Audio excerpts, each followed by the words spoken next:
It is now 7 o'clock. I'd like to welcome everybody to our select board meeting tonight, Tuesday, December 19th.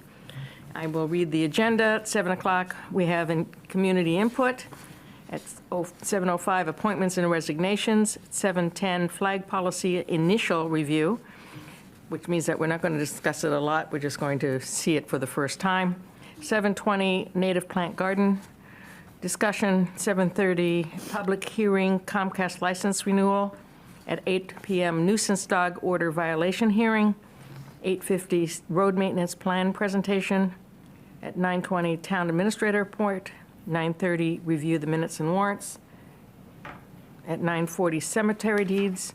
9:45, liaison reports, and at 9:50, community input.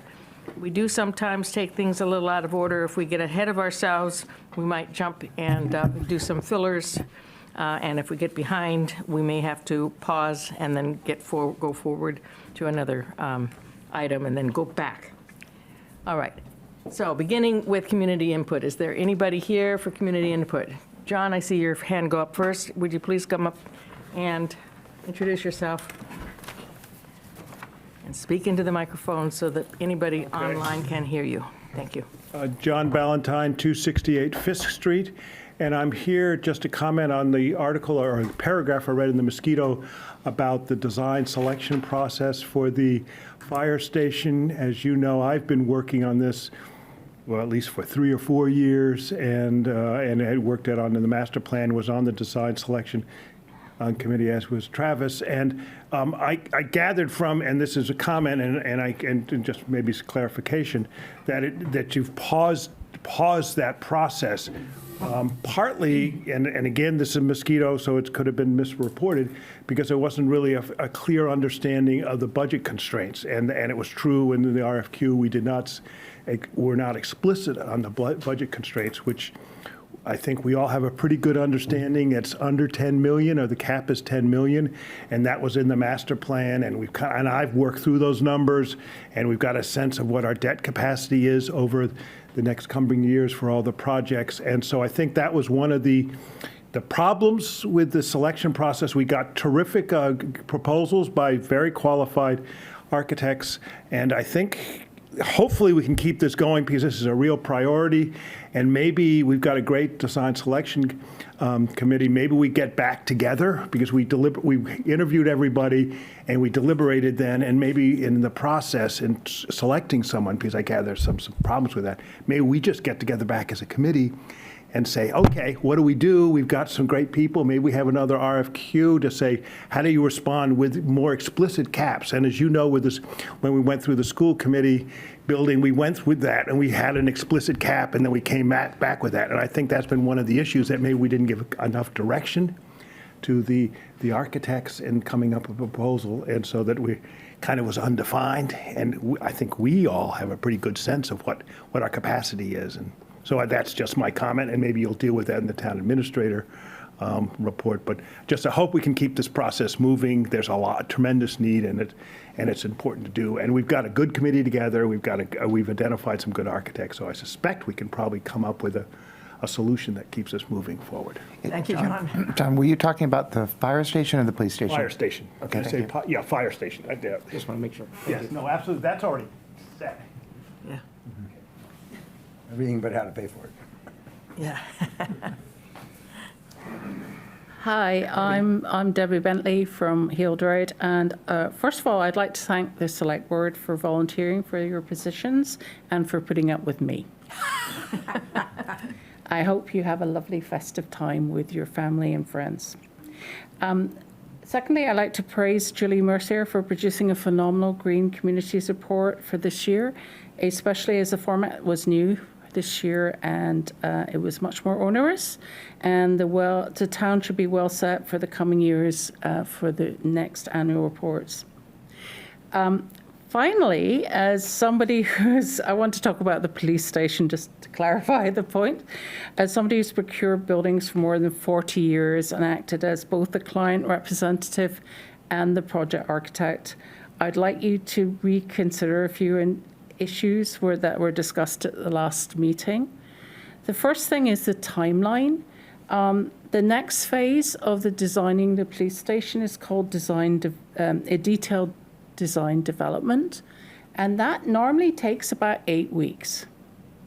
Okay, just in a average project, and then if you're really to rush the construction drawings and the specification, that's another 8 weeks. It should probably be a bit longer because you've got to coordinate with all the consultants and all that. So that actually takes us well past April 24 and the next town meeting. In addition, we have to go, that project has to go through 3, and I won't say they're onerous, but they're very professional boards. Conscom, Historic District, and Board of Health, and all of these need notification in the newspapers of meetings and all this stuff. It takes a long time. Okay, so you're asking a lot from the architects or the proposed committee to get that done in 4 months, in fact, less than 4 months. Okay, the other thing is, as I say, I've been the client rep and I've been the project architect for projects, and never have I had to deal with a committee of 9 people. There's always a committee, the client rep, the architect, and then the consultants. And so I'm really concerned that when you design this committee, that you design somebody who is the client rep, who will liaise with the architect. You don't want a big committee liaising just with the architect. You need somebody who has that authority to be the client rep. So, that's something you may want to consider. Maybe it shouldn't be 9 people. This is just coming from 40 years of experience. I've done small buildings, I've done complex buildings, I've done buildings with multiple clients. That's the way we normally do it. We don't have a committee of 9 dealing with an architect. So that's all I do. My recommendation to the select board, and this is again coming from all my experience, would be to extend the timeline to ensure that the appropriate work and coordination and permissioning can take place before town meeting votes on it. And so the April 24 may be too tight, and maybe October 24 would be much more realistic. That's all I'm saying. Thank you very much. Thank you. And happy festivities. Is there anybody online who would care to offer public input?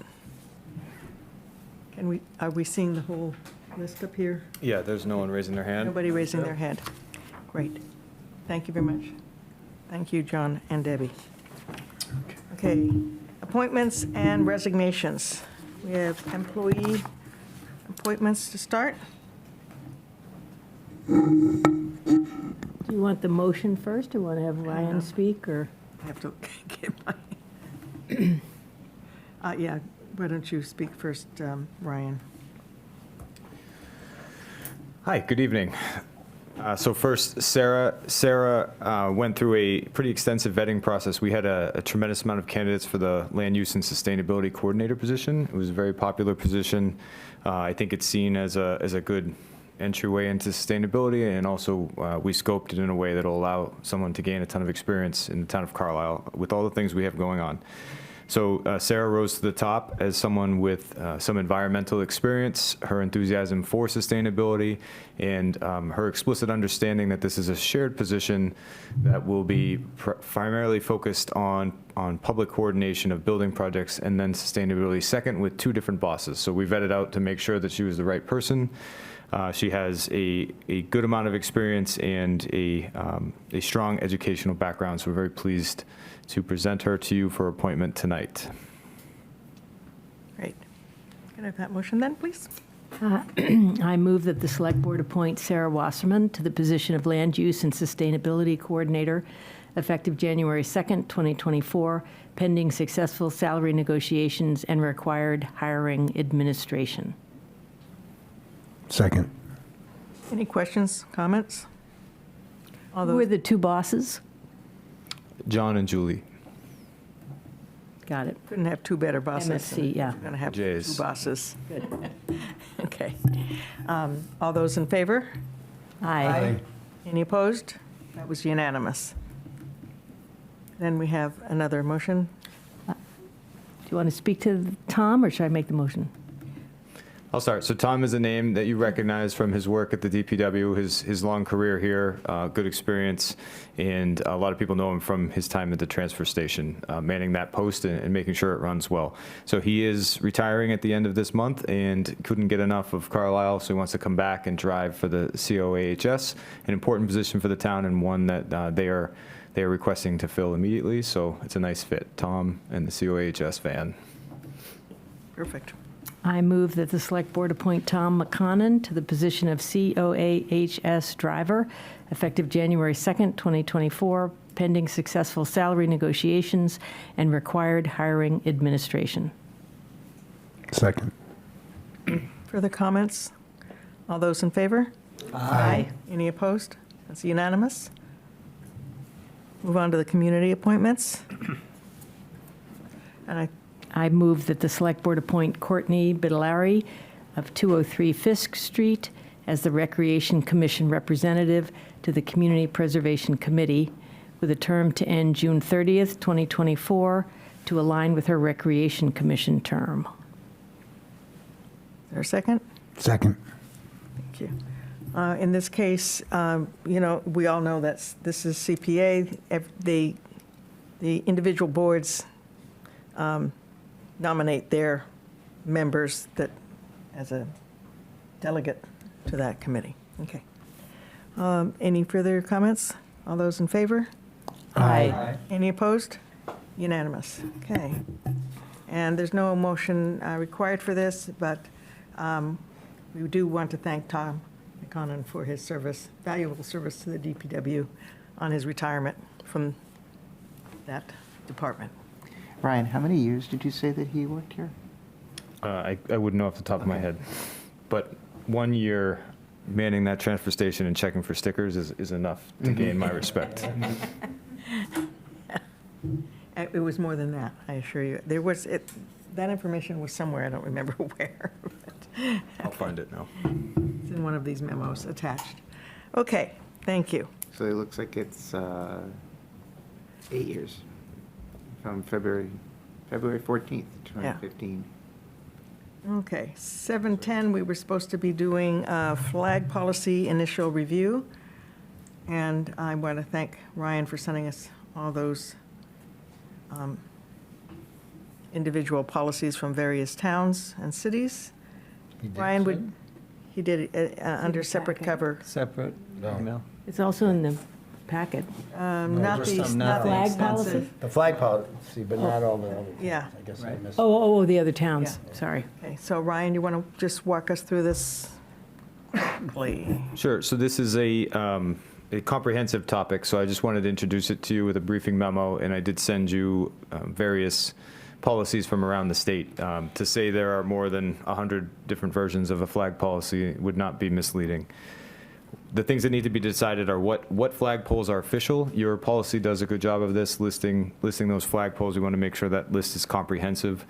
And then what flags can fly on the flag poles is an important discussion around the Commonwealth right now. The reason is there are groups requesting to fly flags on flag poles, and sometimes symbols can be taken by the public to mean different things. So the town has to decide what voice it would use or not on the town flagpole. So the most commonly cited flags that can fly on an official flagpole are the United States flag, the state flag of Massachusetts, and for many communities, federally recognized flags like the national POW flag. Non-official flags vary widely, and I think this is where you will want to have a discussion about this.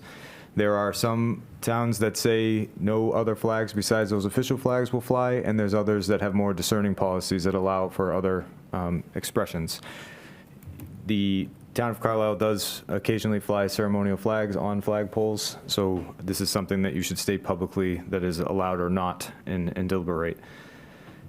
I gave you a couple examples. I just wanted to reiterate the decision points are to confirm your official flagpoles, to reaffirm your half-staff policies, determine what official flags are eligible, and then whether or not you want flags of local interest.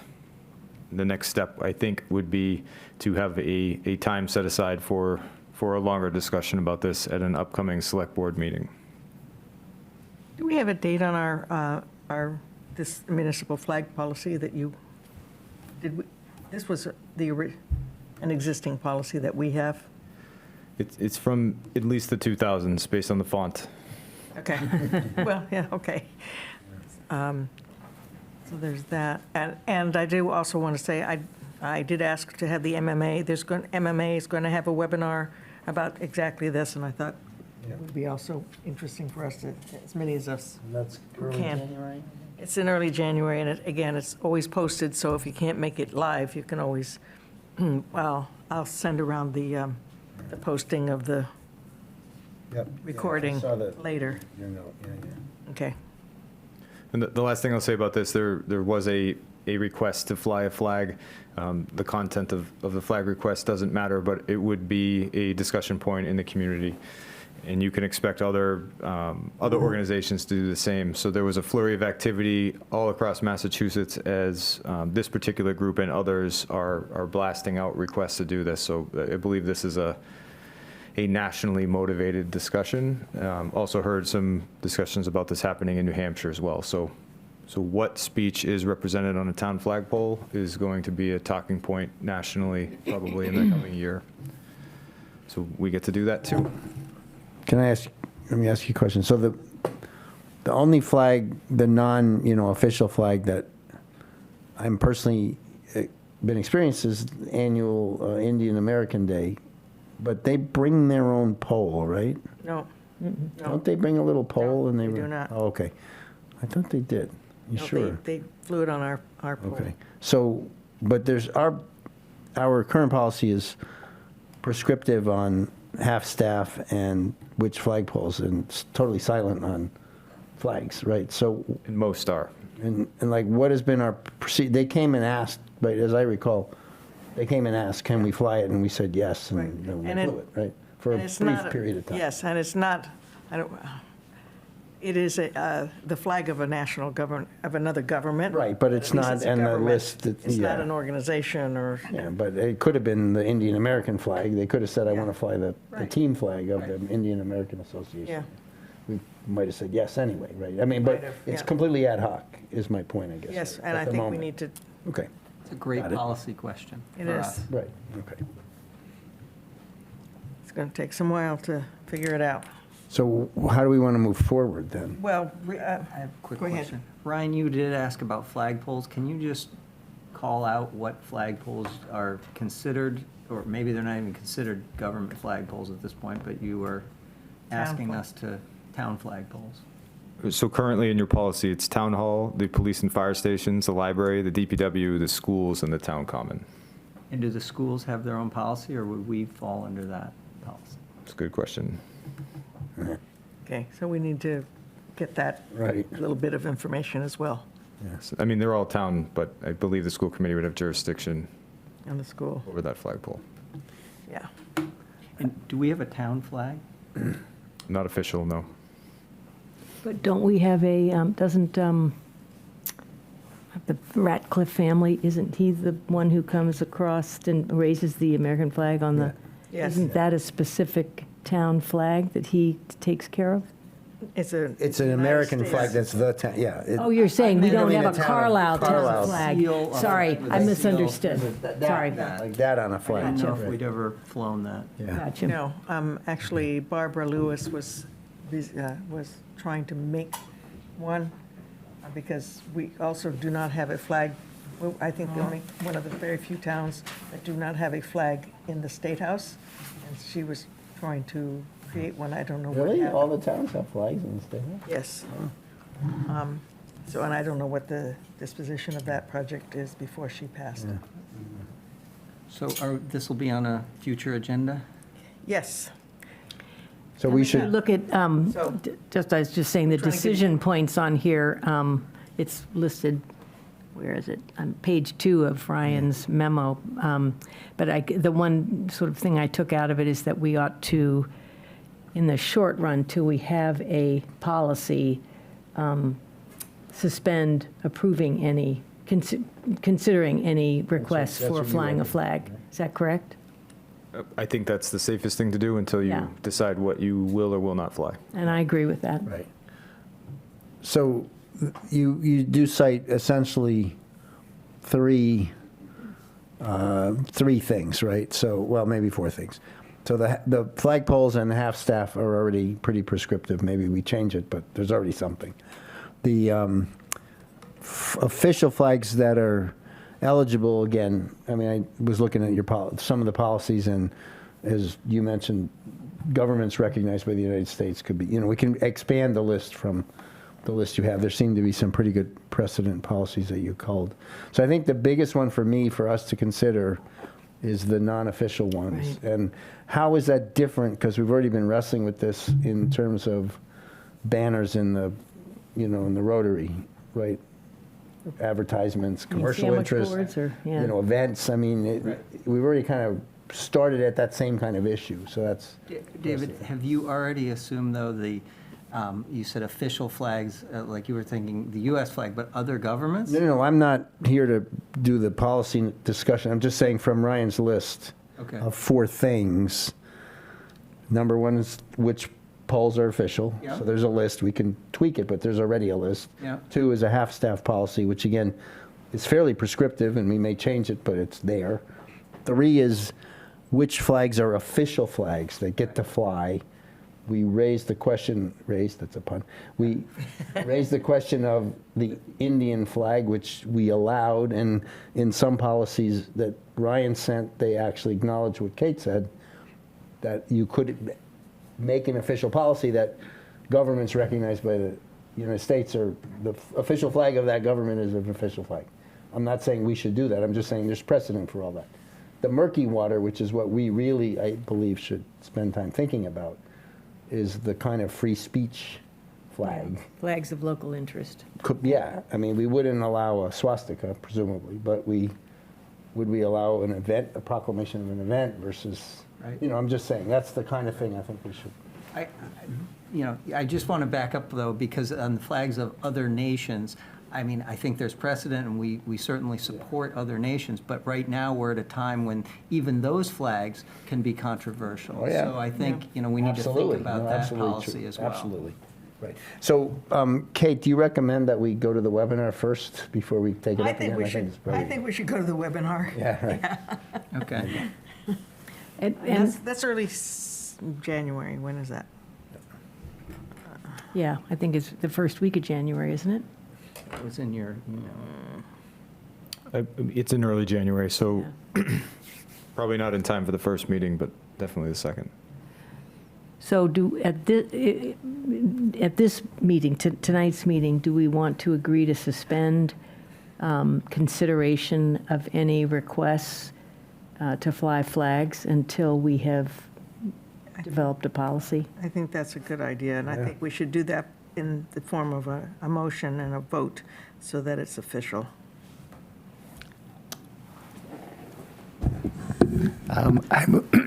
Excuse me. I move that the select board decide tonight that only federally recognized flags shall be flown on our town flagpoles. Second. May I offer an amendment Go ahead. and add to that sentence until the select board has the opportunity to take up a more comprehensive policy. You accept the amendment? All right, and obviously you accept that to second. Any further discussion? All those in favor? Aye. Any opposed? That's unanimous. Okay. We're at the native plant garden approval.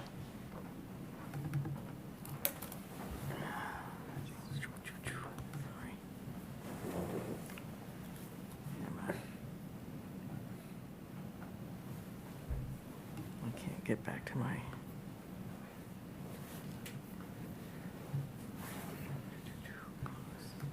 I see that we've got about, well, if that clock's accurate, or we've got 5 minutes until the dog hearing, so we may have Yes. to interrupt Eight, this. isn't it? Oh, I thought it was 7:30. Comcast is. Oh, sorry, the 7:30. Comcast hearing, sorry. Okay, so we do have Different 5 hearing. minutes Christina, you want to come forward? Maybe we can do this in 5 minutes. If not, we'll have to come back.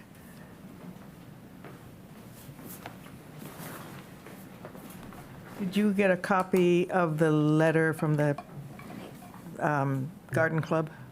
I'm sorry, I did. You did. I wanted to be sure that got forwarded to you correctly. Okay. All right. So we have in front of us a memo of understanding about the Town Hall Showcase. And apparently ESC and LSC are in agreement with it. But we did get some input from another group that had some issues. Were you able, you guys saw those? Yes, That- we Okay, saw It's that. in the packet. okay, great.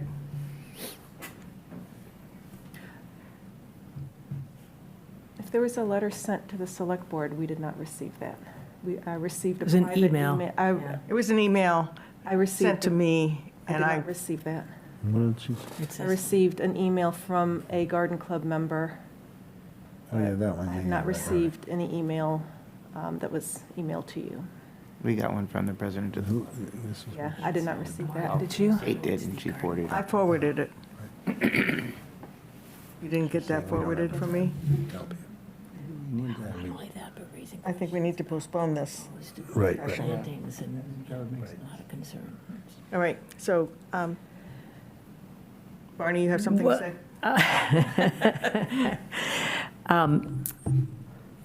You know, I know we talked about this at our last meeting and, you know, thought it was a great idea and talked about getting a memo of understanding in particular around the maintenance questions. But seeing the comments from the Garden Club member raised a couple of questions for me, and one is just rather than, I wonder if we need to take a little more time, if you all need to take a little more time to work through the proposal around what would be planted since, and I'm sorry that you haven't seen what we're referring to, but the questions were raised around making it exclusively a, what do you call it, non-cultivar flower bed. And then also there were, I had some questions about the, in the memo of understanding, the budget, which in this memo says $300 for the annual maintenance expense, but the original proposal had a budget of $5,000. And so it's unclear to me in the memo of understanding whether we're talking about what is the budget that this memo of understanding is confirming, and who actually is doing what maintenance, since I know there were some questions before. And there's a suggestion in the memo of understanding that some of this is going to be done by town hall maintenance staff, and some of it will be done by the DPW. And I don't know whether that's been discussed with the relevant staff about whether they're prepared to do that. I don't know, Brian, if you've had conversation as the town administrator with those bodies that it would be asked to play a role in the maintenance. So I feel like there's some things that we still want to try to figure out around this before we go ahead. And given that it's winter time, and it seems to me we have a little time before you would want to start planting. So I would like to see something where the garden club, as a group, takes a look at this, and it would be great to have them give you some input and say, yeah, we support it.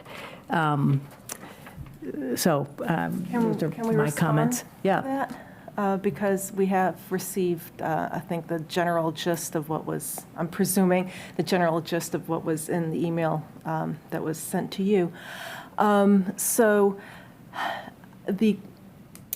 I'll be a little blunt. The garden club comes from a different perspective. And that perspective is the beauty and a decorative, let's say, perspective. Practices that have led to where we are now with a huge reduction of native plants, a huge reduction in insects, a huge reduction in bird populations, all stem from this practice of using cultivars, which are developed for beauty, for extended geographical range, for transportation, for hardiness, genetically modified or even clones that do not offer sustenance to insects and therefore birds and on up the food chain. We're at this place now where it's sort of a crisis point, and what has led to this is the practice of putting beauty and decoration and the notion of using exotics and genetically modified plants in gardens that do not offer the sustenance that our native species need. And I was trying to think of a very simple scaled down example, and that would be, imagine if what you needed to survive was orange juice.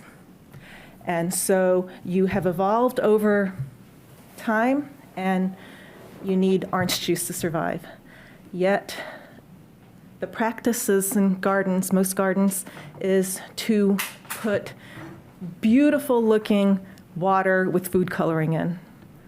So what would happen if you're not getting the nutrients, if the orange juice is replaced by orange water? You know, what would happen? You die, you become extinct. And so part of what we're trying to address is, in communicating outreach, is the practices that have gotten us here. And with all due respect, the Garden Club, some members are more aware of the importance of non-cultivars. Others place more importance on the look of things, the aesthetics of things. And what we're trying to do is to show that, indeed, you can have a beautiful garden, perhaps not 100% the norm, which is overly manicured, overly perfect, designed, genetically designed species, but using native non-cultivar species can provide beauty and also be meaningful and be a step in actually supporting the species that we're losing. And so there is, I'm not 100% sure that we can come to a complete agreement because our approaches and our perspectives are different. And so I think what it boils down to is, do we want to use these flower beds to communicate to the public? Because again, we're trying to have people modify their perception and also modify their practices in their own gardens. So I think the decision is, do we want to try to take a step that is not in the normal convention, try to take a step a little out of the comfort box so that we can show, look, if the town has chosen to do this, then it's okay for individuals to also do it in their yard. So I think it's a matter of, do we want to make a statement with these flower beds, or do we want to just continue the way we've been continuing, which has gotten us to this point? Okay. I'm sorry. I took up a lot of time. And we are going to stop here because we do have a public hearing and I do have to get that started. But thank you for that input, and we will certainly have this on another agenda. Okay. But we do need to have some of the information I know that Barney just asked for in terms of the maintenance and how to support this financially. Okay. Thank you. Thank you. All right. I'm sorry. I move to open the public hearing to discuss and vote on granting a cable television renewal license to Comcast of Massachusetts 3, III, Inc., Second. Comcast with a renewal term of December 19th, 2023 to December 18th, 2033. Second. Okay. So we're opening this public hearing.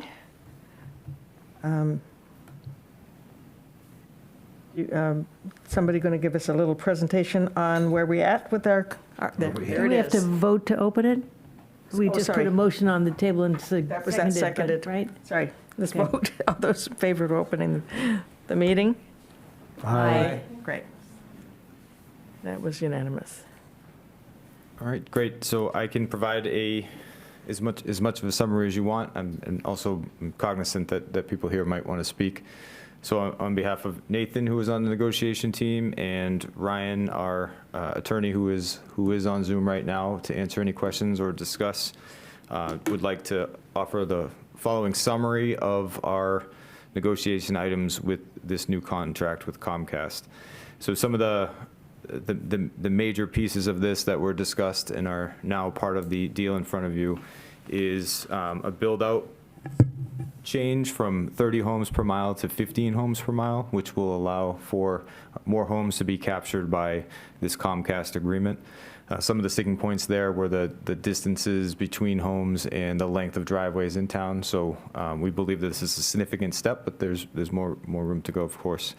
I just want to clarify, because when I read it, it sounded like it was less, that we were getting less, but what it means is that before, they required that there would be 30 homes per mile. Now they're only requiring 15 homes per mile before they lay the cable.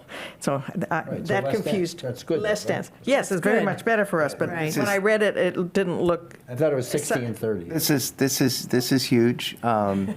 And, according to our consultant, there aren't any other towns with this type of an agreement with them, but that's according to her. I have not looked at them all. I do want to point out that, it's 15 homes per mile. You don't have to have a whole mile. It's prorated. So if you have a quarter of a mile, it's a quarter. great. So. Yeah, that's much better. As I said, when I first read it, I thought, boy, that doesn't look better. It's not that they are going to serve 30 homes. We're only required to have 15 homes per mile. If there are 15 homes within a mile, they Within a mile, must they provide. must provide it, yes, exactly. Okay, sorry. So then, again, staying at a higher level, the PEG channels that exist currently, the 3 SD channels would be changed to 2 standard definition, and then those would be upgraded to high definition within 18 months, and then an additional standard definition channel. So again, this is something that most towns don't have, especially when they're splitting channels with another community. In terms of franchise fees and support for PEG, we maintained the 5% of gross annual revenues with an expanded definition, which should capture more funds. And then the estimate for the support for PEG, the $9,000 annual plus 5% of gross annual revenues, is estimated by our consultant to double the 10-year intake. There are more here. Another primary sticking point here is continuing free service to our public buildings, and then retaining the right to have Comcast remove their equipment from our right-of-ways if they do change from what they're currently providing to something else within the 10 years, which is a possibility. So given that, and given that you have Nathan here and the lawyers, I don't know if the board has any questions or if there's any comments from the public. I had a couple of questions. On the PEG channels, I'm just not as familiar with this. Are those used frequently? I mean, we're doing this on Zoom and. You're on one right now. Right now? All right. So but are people, I don't know, I guess I'm not familiar with it. I thought it was on the internet, but you're saying the internet is a PEG channel then? It's a channel on your home. On And your you can home. go on your cable channel 8 and watch. Okay. It's under local. All right. Yeah. It's where, you could be watching us right now. Okay. Yeah. I have friends who, when they can't sleep, go on Channel 8 and watch the reruns. And now it'll be in high definition. Great.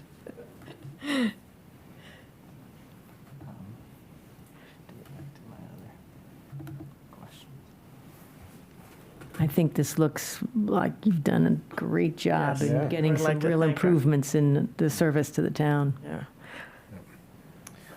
My other question was, and I guess it's for whomever, I've actually received not a lot, but some comments about Comcast over the years, as far as their service here in town. And I saw that there's all sorts of consumer protections in here for residents, which was really fantastic, that we can petition even the town if we're not getting service or, things are not happening, and there's some recourse, which I thought was great. It was something I wasn't familiar with.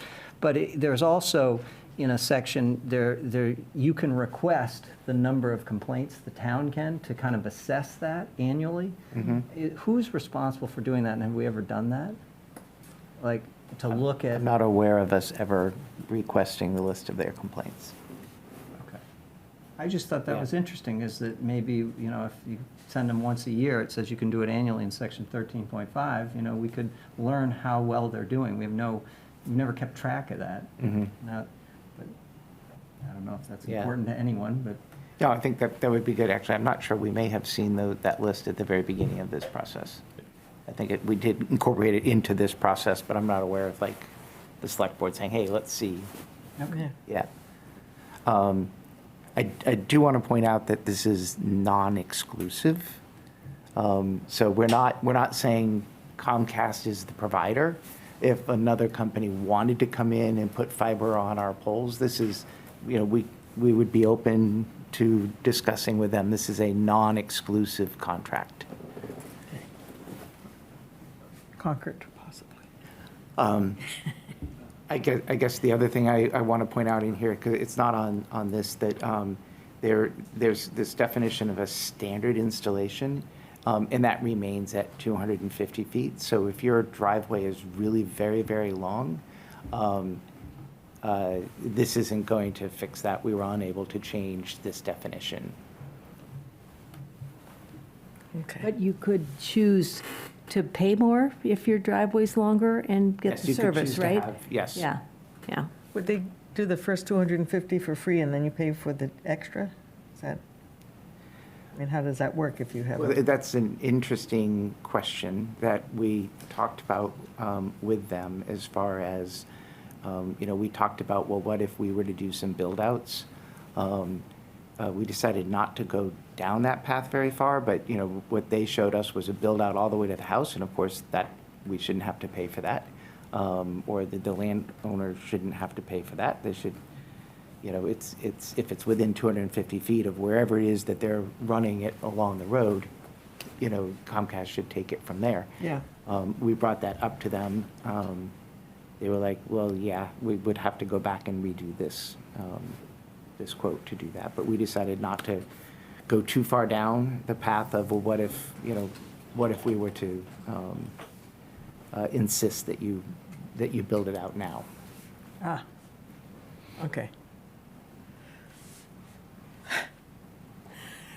Okay. Is there anybody in the audience that have any questions, comments, or concerns?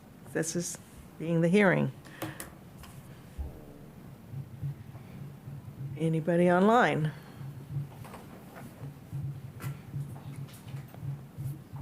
No. I have one question. Please. I didn't read the 3/4 of today's packet that was devoted to the actual contract, but I assume legal went through it all, right? Yeah, they were part of the whole process. Okay, Ryan. great, thank you. Ryan, you want to confirm that, please? I can confirm that I have been through the agreement with the fine-tooth comb many times over, and everything that you've said so far is accurate. And yes, legal has reviewed the contract. God bless you. And sorry, I should know this, but what's the length of this agreement? 10 years.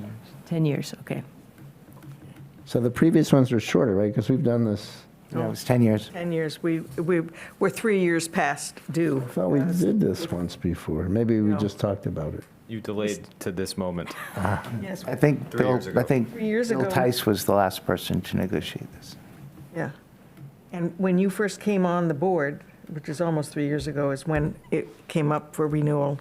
And Nathan. I remember that part, so I guess Nathan- we never voted. you- Or we didn't progress it far enough? No, well, Nathan we had to negotiate it. We've been negotiating Wow. Yeah, for a while. 2.5 God bless you, years. too. All right. I'll think of you guys whenever I watch TV, which is not very often. Just dragging feet seemed to be a tactic. I guess so. Okay. Can I say one more Yes, thing? yes, And yes, it's just yes, a go ahead. comment, because I thought this was really, I got into it and thought it was pretty interesting, actually, because I didn't know they had all these protections for people in town. And just, I wanted to point out, because these things get buried in the document, and people in Carlisle might want to know, but section 9.1 about telephone access says, under normal operating conditions, and they define it, telephone answer time by customer service representative, including wait time, shall not exceed 30 seconds when the connection is made. So again, that goes back to if people have concerns about this service there, they can log a complaint, and this is in this document that they need to respond to people. I just thought that was interesting. I had no idea that there's some, requirements that they have. They usually have the robot responding to you within 30 seconds. It's getting a real voice on there that takes a bit longer. Well, yeah, you're right. You'd have to define customer service Yes. representative. Is that a person or not a person? That's correct. Yeah. Please, yeah, you may, but you have to come here, introduce yourself, and your name and street name, please. Hi, I'm Ronnie Green, 35 Milne Cove Road. We're here for something else, Yes, but sir. I just want to comment on Comcast because we were out of service all day yesterday Yes. and for most of today.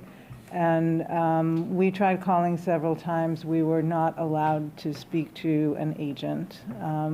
The automated system just hung up on us several times. They said, if there's an outage, you can't talk to anyone. And that really doesn't seem acceptable. And what if I had a billing question or something unrelated to the outage? But, so that was really bad. We had no ETA of when it was going to come back. We didn't have, obviously, internet, TV, couldn't access our computers, couldn't access our printers, nothing. And no estimate at all. It just finally came back about 4 o'clock this afternoon. So customer service is a good thing, and protections, that's a good thing, too. That's it. Thank you. The first complaint? No, we had a couple today. I'm sure you did. Yes. Okay, I need a motion to close the public hearing. So moved. Second. Do you have to vote on it? And we need to vote on it. All those in favor? Aye. Opposed? Okay. And I now need a motion to grant the cable television renewal license. And please read all the information on that motion because it's important. Do you want to do that, Nathan, or? Well, I thought since I was on the committee, I wouldn't make the motion. Okay. Yeah. I move that the Select Board grant a cable television renewal license to Comcast of Massachusetts 3? Okay, 3, Inc., with a renewal term of December 19th, 2023 to December 18th, 2033 on the terms negotiated by the parties, and further move to adopt and issue the draft public statement detailing the reasons for the grant of cable television license renewal, and further move to direct town council to file copies of the executed license and public statement with the Department of Telecommunications and Cable within 7 days. Is there a second? Second. Okay. Anybody need any elucidation on what this motion all means? See. No? All right. All those in favor? Aye. Any opposed? That was unanimous. I know, but you're out here, so it's faster. Nice job. Okay. Yeah, Yes, thank you very thank you, much Nathan. to everybody on the committee. Thank you, Council. Ryan, and whoever. Yeah, it was the Ryans. Thank you. Okay, we're getting some feedback for some reason. Someone has volume on. Ryan, is someone in the crowd have volume on?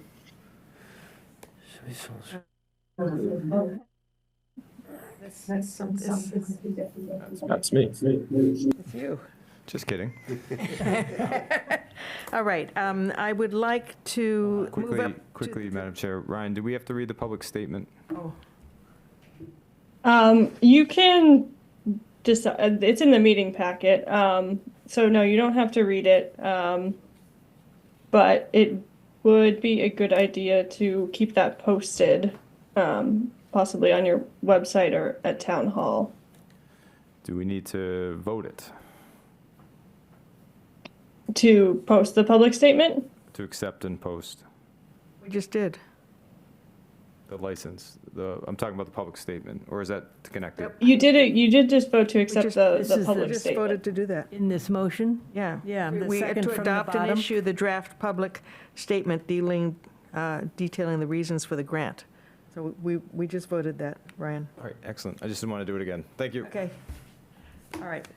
Why don't we hop forward to your report for about 10 minutes, because at 8 o'clock, we have the nuisance dog order violation hearing, and I would like to not start that before 8, when it was posted, to make sure that anybody that needs to be here for that has a chance to get here. While we're doing that, can I just ask a quick question? So following this Comcast information in the packet, there are copies of the mosquito, a couple of pages of the mosquito, is that? It shows what's that the- relevant It just for? shows Is that the the posting of the? posting. Okay, The that's posting what I of the thought. hearing, I was yeah. trying to figure out if this was relevant to something Yeah. else. Okay, thank you. It's a new addition, I think, Gretchen's. All right, before I start the report, I do need to ask the select board to hold an executive session we need to do it before the new year, unfortunately. We had another open meeting law violation, and we need to meet in executive session. So think about what dates you can be available, because we do need to schedule that. You want to do that right now? Do we have everybody have a calendar available?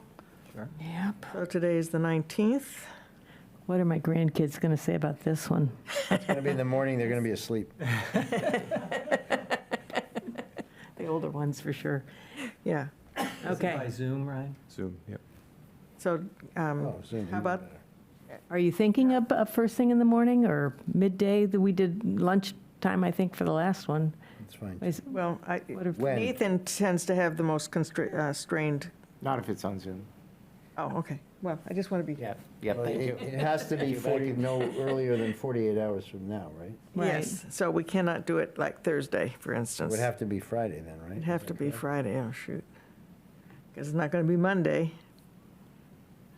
And then Ryan's off too, so. That's the 22nd, correct? Friday is the 22nd. Yeah. Yeah, I can call in next week if needed. Well, next week's not great for No. me. Can people do Friday morning or midday? I'm okay Friday morning. Let me just wake up this calendar here. Friday. I'm good on Friday.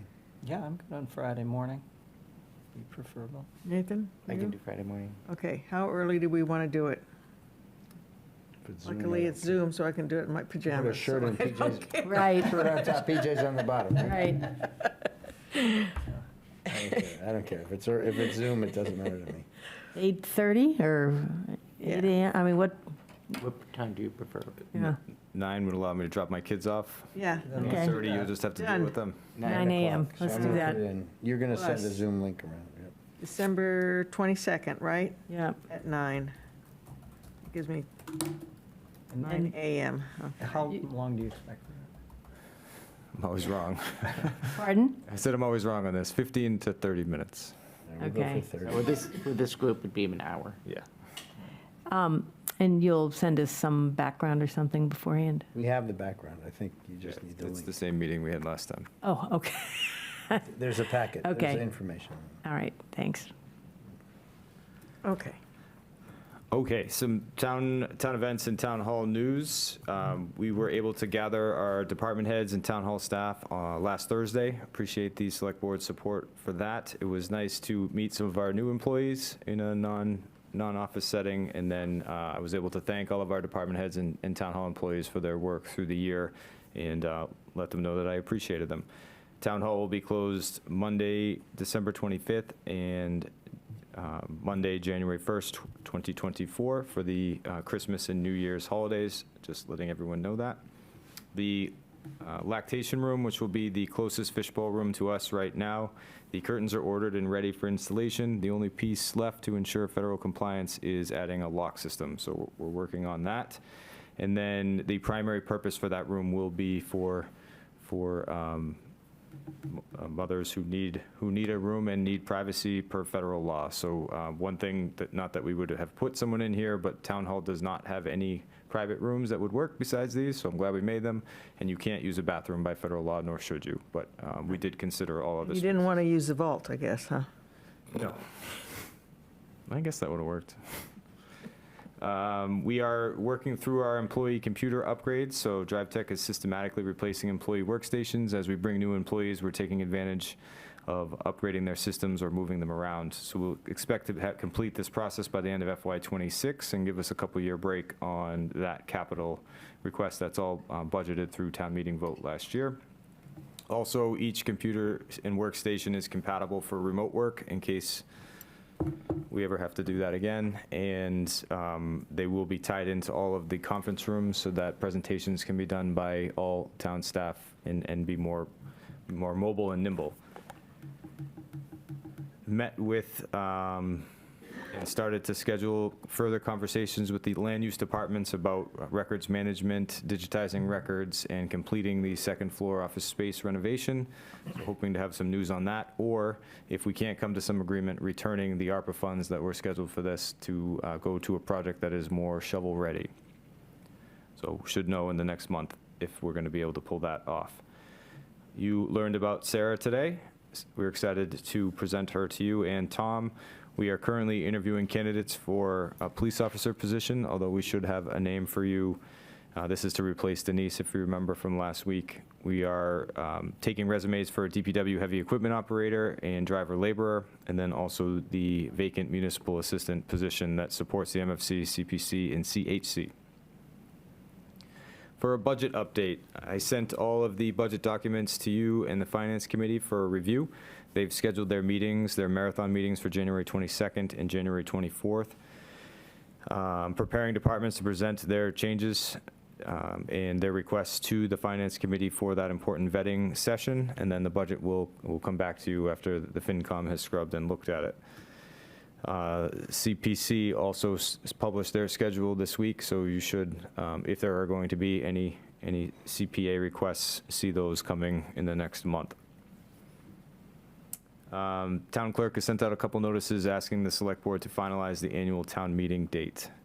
So this is important for election purposes and coordination with the school and or interests in Concord. And we do that right now, and then we'll That's a break. good We have idea. 2 minutes before 8. Can we set that date in 2 minutes? Thought we had already said it. Yeah, I think that's a good idea. Is there a proposal for when we Well, would meet? apparently, May 8th, I think they already, we can't even use the auditorium because that's already taken. So we were talking about, Concord is when? They were going to do it the same date we were. We set yeah. the 29th, and then they hijacked it. So they hijacked sorry, the 29th. yeah, And the next one is the 8th? No, there's got to be. sorry, April, where did I get I think we're in the from? right case. Yeah, sorry, I had something from Peggy, and I'm probably garbling it. So 29th is the current date. The 22nd is the first day of Passover. The 15th of April is school vacation. So that leaves you with moving into May. Yeah, And the 6th is, the drama club Sixth. is in there until 6 p.m. in the auditorium. yeah, I knew there was something, so. And we can't 13th, turn it 16th. around, and that's not enough time to turn it around after they're out? Usually they set up for most of the day. Okay. Is the 13th too late, May 13th? It is not. I don't, I guess, given Debbie's comments, the implication of her comment, and we don't generally respond to comments, but in the context of this meeting, if we don't hit the date, then we're looking at the fall. And then some people have registered not wanting to deal with financial issues in the fall, which puts it to a year, I think right? it's bad practice. Okay, so her comment, while perhaps valid in terms of crunching the time, does mean a year delay, up to a year delay if we accepted that premise. And so to bring it back to here, maybe the latest we could possibly do town meeting gives a little more time for the police station people to do their work and still get it in. Because I think most of us would like to get this thing moving along. That's my comment. And then we have to consider the town elections, right, to follow? And I've forgotten, is that generally supposed to be like no sooner than 10 By June days? 30. Or, but No, really, I think that's the drive. is it by the end of the fiscal She usually year? does it this Tuesday, a week 8 days later. after. 8 days the- later. 8 days later. 8 days later. Yeah, So when we were on the 29th, the election was going to be on the 7th. yeah. So if we went to the 13th or the 20th of May, then the election would be, still happen at the end of May. Yeah. I must say, planning board, well, I'm sure they can fix their calendar, but they were planning on meeting on the 13th. But I mean, you could push it, am I correct that the latest the election could be would be by June 30? Yes. Right, so you really can go into June. It's not great, but if again, I bring it up, if our goal is to give more time for the police station proposal to be prepared for vote, Yeah, you don't want to hit up. When's the last day of school? That's June something. 15, 16, depends on snow days, but in that middle of June time. Yeah, I think we I don't think definitely you'd want to want- make sure it happens before school's out. Yeah. And the election as well would be better than having that. Why would that be related to Well, school? just because people go leave town. away and then they don't Yeah. vote. Is there anything, Once Yeah. school's out, people go yeah, away. fair enough, but I mean, we could push it to like Old Home Day. late May, yeah, that is right, when is Old Home Day? It should be in here. It's usually, right, the end of June. June 24th. Yeah, well, we wouldn't go that late. But we could go, I don't know that we no, it's really want to go 22nd.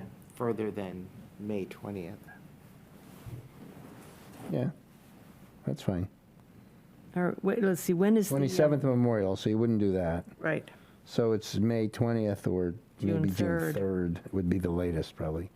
But that buys a whole month of time for the police station.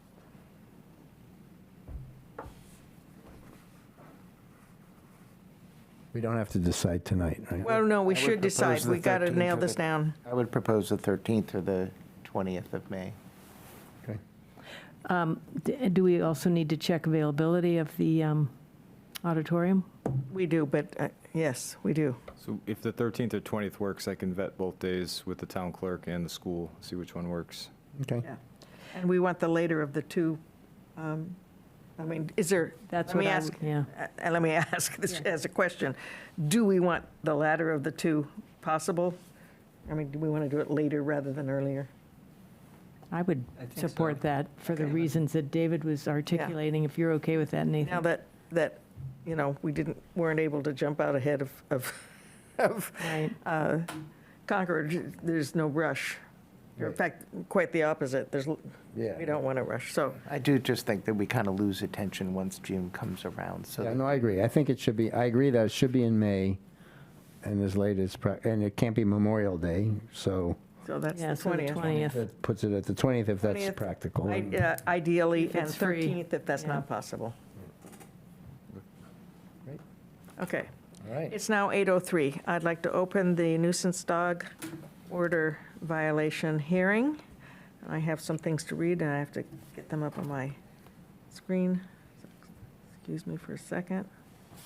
How did you have time to do all this with the grandchildren around?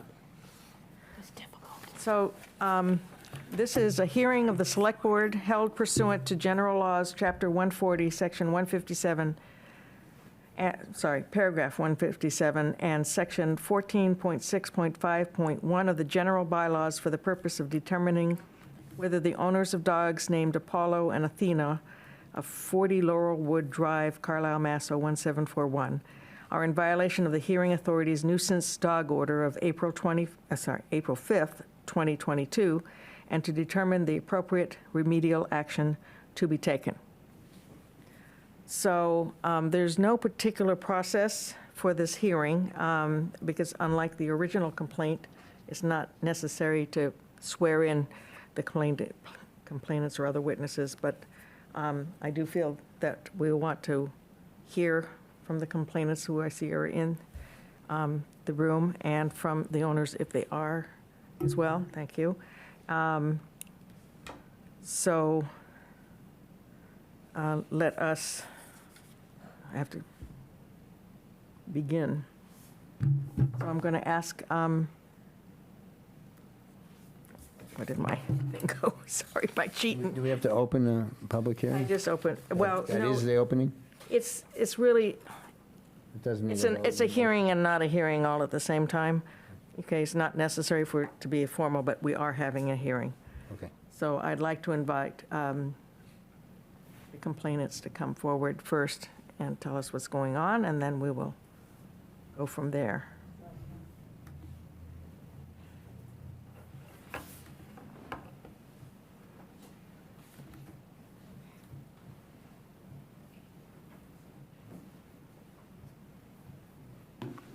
I'm back.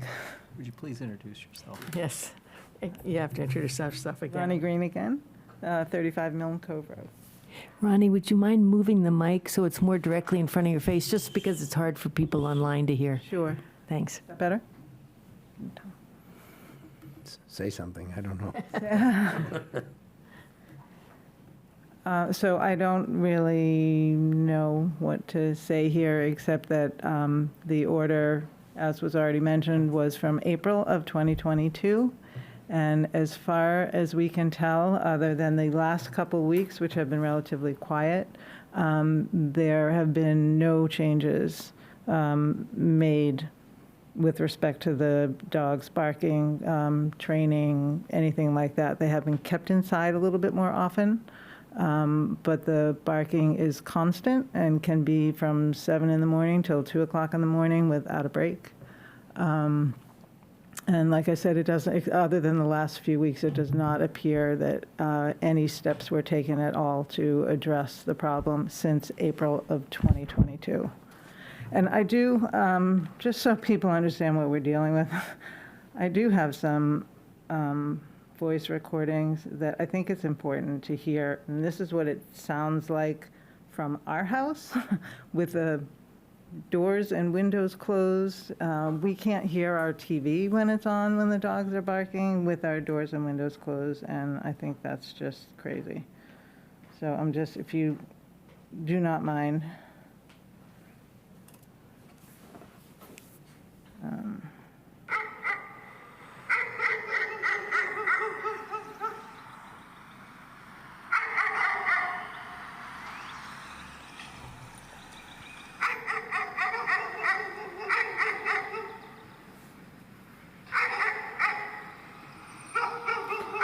I have a million of these.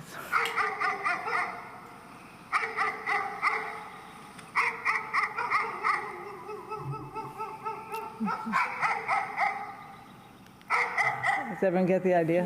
Yeah. So just to That's clarify, from- you were inside when where were you? I may have been standing at my front door, but I was definitely at my house. With the door closed, though, and you were on the inside of the house? So there, I have some recordings from inside with the doors and windows closed, and some from just my front door. But we're always at our house.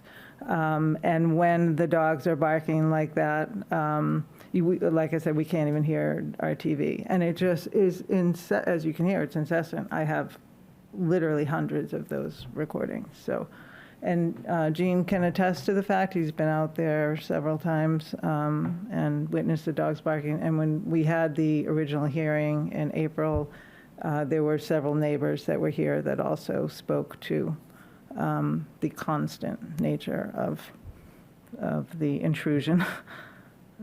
So it's pretty hard to live with. Okay. Thank you. Sure. Madam Chair, we did ask Gene, our dog officer, to verify the complaint and to be here I was gonna tonight. ask him. And yes. He's right there. So Jean, you want to come? Sure. Up. Hello, Hi. Gene Delano.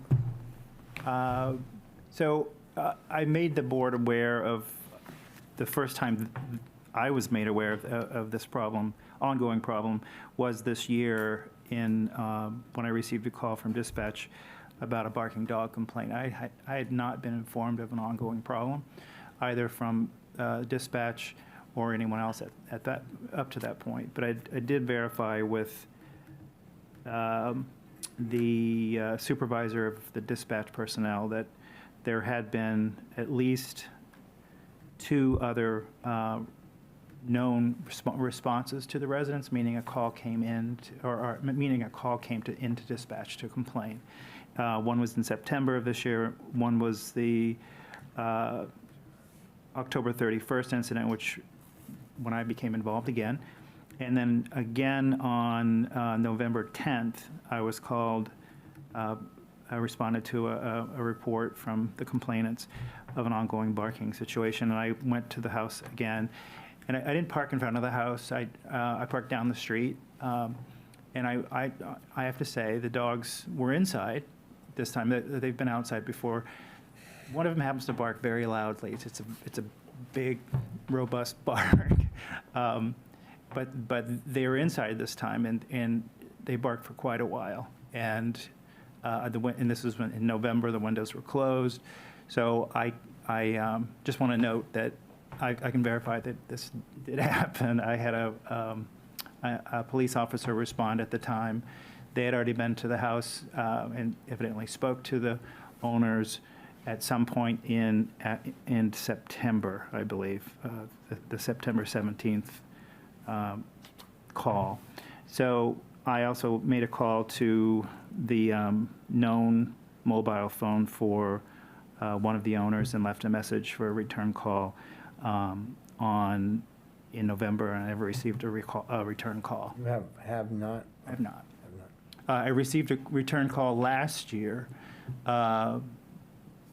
Actually, they reached out to me because their neighbors' dogs were barking. They wanted me to know that it wasn't their dogs. Oh, okay. So, and actually very recently, that happened again, but I wasn't called. The dispatch was called to let me know. And dispatch was called because the neighbor dogs are making noise, or? Evidently, the owners of the dogs called to let A lot of noisy us dogs know on the that street. it wasn't their dogs. Right. December 15th was that call. Right. Okay. So are the complainants certain, just to be clear, that it is these dogs and not the neighbor of these dogs? Yeah. Okay. Yeah, and then the times that I can confirm the times that I was in the checking it out, staking it out, that these were the dogs. So. Can you remind me, maybe you guys can, in the last hearing, was that the one where they came and they were apologetic and? No. That was somebody else? We have never seen the owners of these dogs. So what did, yeah, Just wait. okay, go ahead. This was done before I was on the board. Right. Yes. The copy of the findings. Have you seen that in the packet? Yeah, I should read read that, but the- it didn't talk about the process. I was trying to remember what we Okay. went through. Well, you can see the sworn testimony. Yeah, that I saw. there. Yeah, I saw that. Okay. Okay. So that's all I have to say. Thanks, Jean. Thank you for your time. Anybody have any other questions for Jean Just, well, before he just quick leaves? clarification. So when you said that, did you say that a police officer came at one point this time when you were sitting outside, and the police officer actually spoke to the dog owner? No, Or did you no one was spoke- home. No one's, okay. Yeah, I made a call. No one was at the residence. Okay, you went up and knocked at the I made a door call- and yeah, nobody then I made answered. a call to Okay, got it. the known mobile number. Okay, and didn't get a return? This Okay. is the one where they're away a lot? Is that what we determined? There are two shepherds, as far as I No, but I mean, the owners are frequently I away. think we'll have the owners here to I don't know. ask questions. Okay, good, thank you. Okay, Thank you. thank you. Thank you. Do we have the owners here? Oh, you were here, okay, so, well, I'm going to invite you first. And would you identify yourself and your street name, please? Hi, my name is Claudio Sina from 40 Laurelville Drive in Carlisle, Mass. Okay. So do you have anything that you would like to Yes, say? I do. Sorry. Okay. So to begin with, the reason why we weren't here on a previous hearing was because me and my family had COVID. We did try and attempt for an appeal afterwards, but it was a really long fall for the whole process of actually having to go to court according to the papers, so we decided not to move forward. However, prior to that, yes, ma'am, you are 100% right. As you, sir, has also mentioned, we were a lot of times traveling in between, which is not happening right now anymore. But and that did happen where the dogs were outside and they were barking for long periods of time. I have met the dog officer before. I'm not sure if have you always been the dog officer, sir? Oh, you probably saw Matt Svatek. Yes, I don't remember it was you. Sorry. So we did speak to the dog officer at the time to try and find different solutions. We actually paid for courses for them for $2,500 for each dogs to be trained. Which has somewhat helped, yes, but obviously they still need training. I can say that the dogs, I have crazy kids running around them all day, and obviously that's always making them electric, and they're German Shepherds, obviously. But anyway, ever since we had the hearing here, we have kept the dogs inside all the time. So basically, pretty much for the most part, when we're not home, the dogs are inside. And he has only mentioned once. The cops have actually been twice before you did. And all of the times they called me, and I did pick up the phone, and you can verify that. And all of the times the dogs were inside the house with all the windows and doors closed. From this perspective as well, I'm not sure even what else can I do, if that makes any sense. However, there has been multiple calls. Have you ever received any notice of the calls that I make, sir? I received. Just in these last 3 weeks, I've made at least 4 phone calls to the police of dogs being barked outside. And by the way, you've mentioned you're from Mill Cove Road. That's the south of my house, and the dogs were barking north. So just in these last 2 weeks, I've made 4 calls. You can verify this. Officer TJ, which is from the police office of Carlisle, came over to my property, and you can verify that with him too, where on numerous occasions the dogs up the hill were also barking, and my dogs were quiet at home. And by the way, I personally don't mind. I have dogs. I know how it is, but I don't want to be mistreated or seen as if my dogs are always the villains when they're not, even when they're being locked inside their homes all the time. Now, one thing that actually I was pretty pleased to hear from you, ma'am, was that you haven't heard anything in the last week or so. Wasn't that correct? There are occasional barks, Okay. but it usually ends pretty quickly. It Okay. doesn't go on for hours. Like So it has. we are in an attempt of a new color we've tried recently, which is like a fusion of like noises when they start barking and so on, and it has improved a lot. I guess if you have heard any barks, they were definitely not my dogs within these last 2-3 weeks. And in addition to that, like I said, I just don't want to be confused. So I've been I didn't for the last year and a half because I don't mind, but in the last few weeks after I've received this letter, I've made sure to call the police pretty much every single time, and you can verify all of those calls if you wish to. Other than that, I would also like to know how that you have verified that we have breached our order.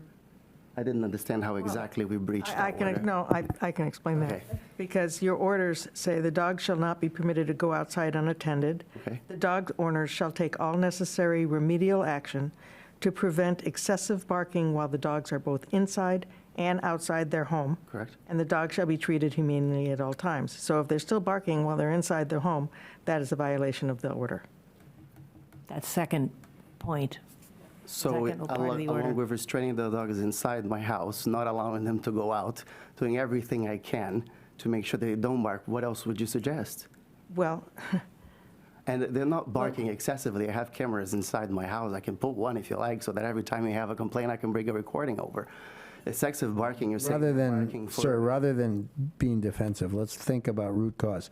What do you think causes the dogs to bark? Sir, they're 2 German Shepherds who are very protective. If an officer comes by and parks in front of my house, if they're not barking, they will start barking because that's what they're built to do. Is somebody generally at home? Yes, the nanny's there every day. The only time she's not there is when she's taking the kids to swimming lessons or anything like that, which won't be for the whole day period. So it's unreasonable to ask me to. Well, no, we're not there yet. Have you used a dog trainer? Yes, I have. I've paid $2,500 for both of the dogs to be trained right after the hearing that happened on May 22nd last year, I believe.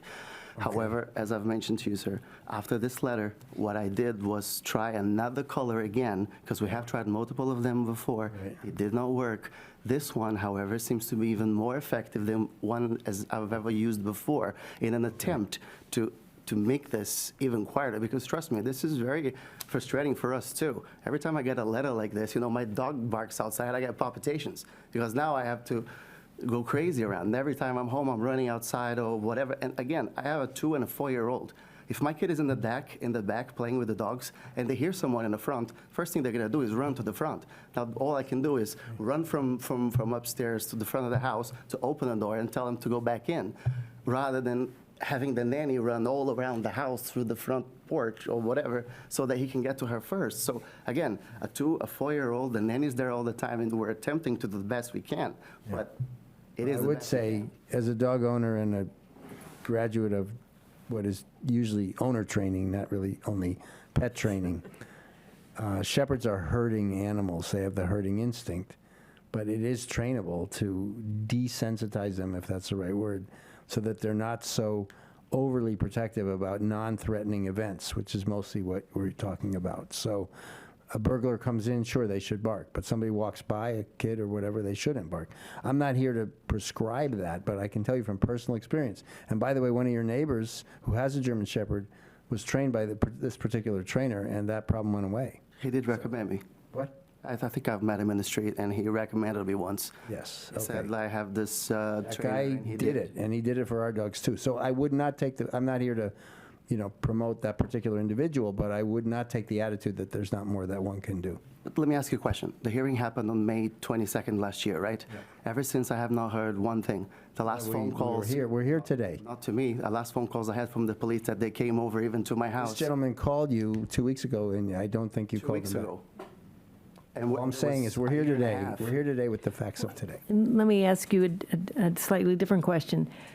So last year after the hearing, when you say you said you paid $2,500 for something and that didn't work, and you've been keeping the dogs inside as much as you can. Are you saying to us that your dogs have not been barking excessively last year? Or the first part of this year? I understand you're saying you haven't heard from anybody that they're complaining, but I'm just asking you and your nanny or whoever, what is your experience of what your dogs are actually doing in your house? Prior to the hearing, yes, they probably did. Prior to the last April? Correct. After that, no, because they've been kept inside. So But dogs you're do saying they're bark not barking inside? excessively. Inside there with the nanny, unless when I'm not at home, then yes, they might bark inside, but Where do you think how would the recordings then have happened? How would that Ronnie, your neighbor, I'm sorry, ma'am, I shared? don't even know when those recordings are from. I don't even know if they're from my dog. How can you verify that that's my dog and not the dog up the hill? Yeah, I can't. I just would be, And since I have no complaints from May next year up until 2 weeks ago, there's nothing that tells me that they have been bothered at all. uh-huh. And now I have 2 phone calls from police officers who actually came by. You know what they said to me? I am here, I am in front of your house, and your dogs are locked inside. So as far as I'm concerned, I'm doing exactly what you have asked me, keeping my dogs inside, trying to keep them as quiet as possible. Now, I'm sorry, but if my dogs are inside my house and they're barking, all of my windows and doors are locked, and the ma'am is inside her house with her doors locked, I find it very hard to believe that that's the noise you're hearing. I am sorry. You can come up to our house anytime and you can listen to it from our house. You can, when we call the police, they can hear the barking on the call. And It's on how are the you sure it's my recorded dog? line. 100% sure. Okay, ma'am. 100%. So, All conversation is The conversation needs to I come this apologize. direction. Look, I am sorry to you. I really am. I have no intention of causing you any harm or your family or having dogs barking to you all the time. You have mentioned to me, as far as I'm concerned, that you have not heard in the last 2 weeks, which proves to me that at least the most recent color we are trying are working in all ways, even when I'm not at home or even if they're barking on the inside. Aside from that, I'm all ears. I don't know what else would you like me to do. Please tell me. I'll do it. I don't think it's up to us to prescribe what you do in order to end the excessive barking. I do just want to comment, though, that, dogs are protective. They will react. And, when you were talking about, running around the house because somebody has come, it's the excessive barking. That's the problem. That's really what the problem is. If the dog runs to the front door and barks at somebody at the front door, unless they're doing it for a very long time, I forget what excessive is defined as, maybe, Ryan? After 15 minutes, 5 minutes, 15 minutes, correct. It's a very long 10 time. minutes is That's a long time. Yes. That's a long time. Yeah. But somebody coming to your door or somebody walking by the street, the barking isn't going to go on for 15 minutes. My dog barks like crazy when somebody walks by the street. And I have to grab him every time when I'm home. But it's like 3 minutes, 4 minutes. And Then I can assure you 100% they're not parking for 15 minutes. Not on the outside, 100% sure. Because my nanny is at home, every time they're outside, they're attended, and there is no way that happens. we can do Unless anything you are with it. telling me that my dog inside my house barking with all the windows closed, and the neighbors on the outside are disturbed by that noise, then that's a possibility, but I'm sorry, I don't believe that. That's what I think we're hearing in the testimony, that it's been provided by the complainant, that it's coming from the dogs barking inside the house. With the doors locked, with her inside her house, not being able to watch the TV, ma'am, does that sound reasonable to you? Within less, almost a mile down the road? Well, I will. Barely hear the dogs, there are less within a mile up the road. Yeah, That doesn't make any sense, I am sorry. It doesn't, will- it doesn't sound reason with me. as a board, though, we have to take the view that we are trying to make sure that people in the community are able to live here in a way that, is healthy and safe. And so we can't get into I say this and she says that, and, could that possibly be true? I don't believe that. I mean, that's not our role. What we're doing is we're taking testimony, and then we have to determine whether we think the testimony is credible. Sure. And so if we think it is credible, what the complaint is describing, then there are remedies that we have that are not great for your dogs at this point, because this is going to be the second hearing when we've already had one where we stipulated, that the excessive barking had to be addressed. And if it's excessive barking that's coming from inside the house, then that is not complying with that previous order. May I suggest I prove to you? It's simple. I'll install the cameras outside. If at any given point you have another complaint, you can request the recordings, I'll give them to you. Again, it's not the outside barking. Well, but the cameras outside will have the noise for the inside too, and it will show you whether if they're barking excessively for over 15 minutes. And I can guarantee that's not the case. So I'll install cameras in the front and the back of the house. If anytime you have a complaint ever again about my dog's barking over 15 minutes, you can request the day of the complaint, I'll give you the recording. Go for it. Yeah, Travis. Well, I like your point about quiet enjoyment, which is, everyone wants that on their land. And I think, if our goal here is to ensure compliance with the order, I think we should work to try and get there. And as Nathan said, I don't think we should prescribe how that is complied with. But, I think, at least this is my opinion, I think Mr. Sina is taking this very seriously. He had not been able to show up at the last hearing. I wasn't here because I wasn't on the board. But, since then, he's at least expressing that he is making an attempt to get back to police officers and to the dog officers. Whether or not that's the case or not, I mean, we've heard some testimony, but I think we want to try and, if we can, work to allow a period of time here to see if there's any improvement. And, that would be helpful in my thinking about how to move forward. I agree. What do you think? So how do we, what are the criteria, I guess, that we want to have that would demonstrate to us that the excessive barking is being addressed, and sort of, how are we going to, Right. how are we going to determine that that is being done? Well, one thing that would certainly help, most likely, is instead of everybody calling the police, they are able to call one another. Because obviously, Ronnie, if you were able to call this gentleman and say, your dogs are barking, and he could either say, I'm standing here and you can hear they're not barking, or oh my God, I'm not home, I will check. I think that would be certainly a step in the right direction. Could you You can take my phone make an- number, send me a text message, call me. I run a few businesses, I am busy, but you can call me anytime with my direct line. If I see your number at least there, I know it's you, so I can stop whatever I'm doing, make sure that I get you or call you back right away. Could we try that for, what, a month? Yeah. But let's ask, I think we And see need to if ask things- if that's also Well, acceptable. I understand, Oh, okay. but I'm asking Ronnie as well. I think you should Well, come Ronnie, up to can the. you come up here too, yeah. so that, I beg your pardon? Communicating with each other instead of involving the police. My opinion. Could you come up here? We need to hear you, and everybody needs to hear you. And we need you to introduce yourself to start with, please. I'm Steve Merrill, also 35 Millcote Road, Thank you. Carlisle. And take it for what it's worth, this is just my opinion, and I'm sure he has a totally different opinion. But when he says something about what he's done, what he's willing to do, what he will do, what he can do, I don't believe a word that comes out of his mouth.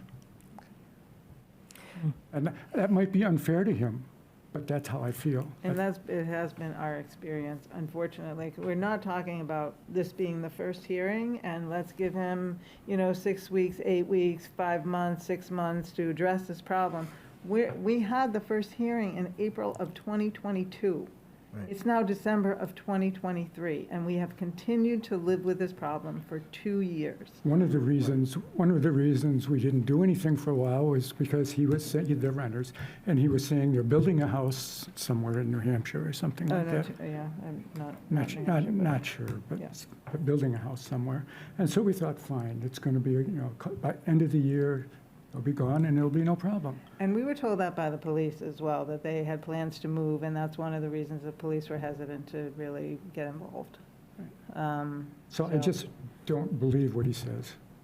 That's just me personally, but I don't believe what he says. But from our standpoint, there was a hearing, and we had a prescriptive action, and we didn't hear back from you till recently, right? We didn't hear back about it, so. No, they had, that's actually, we wanted to allow some time, Right. 8 weeks, 12 weeks, Right. for them to make some of the changes that were requested in the order. Yeah. And so we did not make any calls during that time intentionally.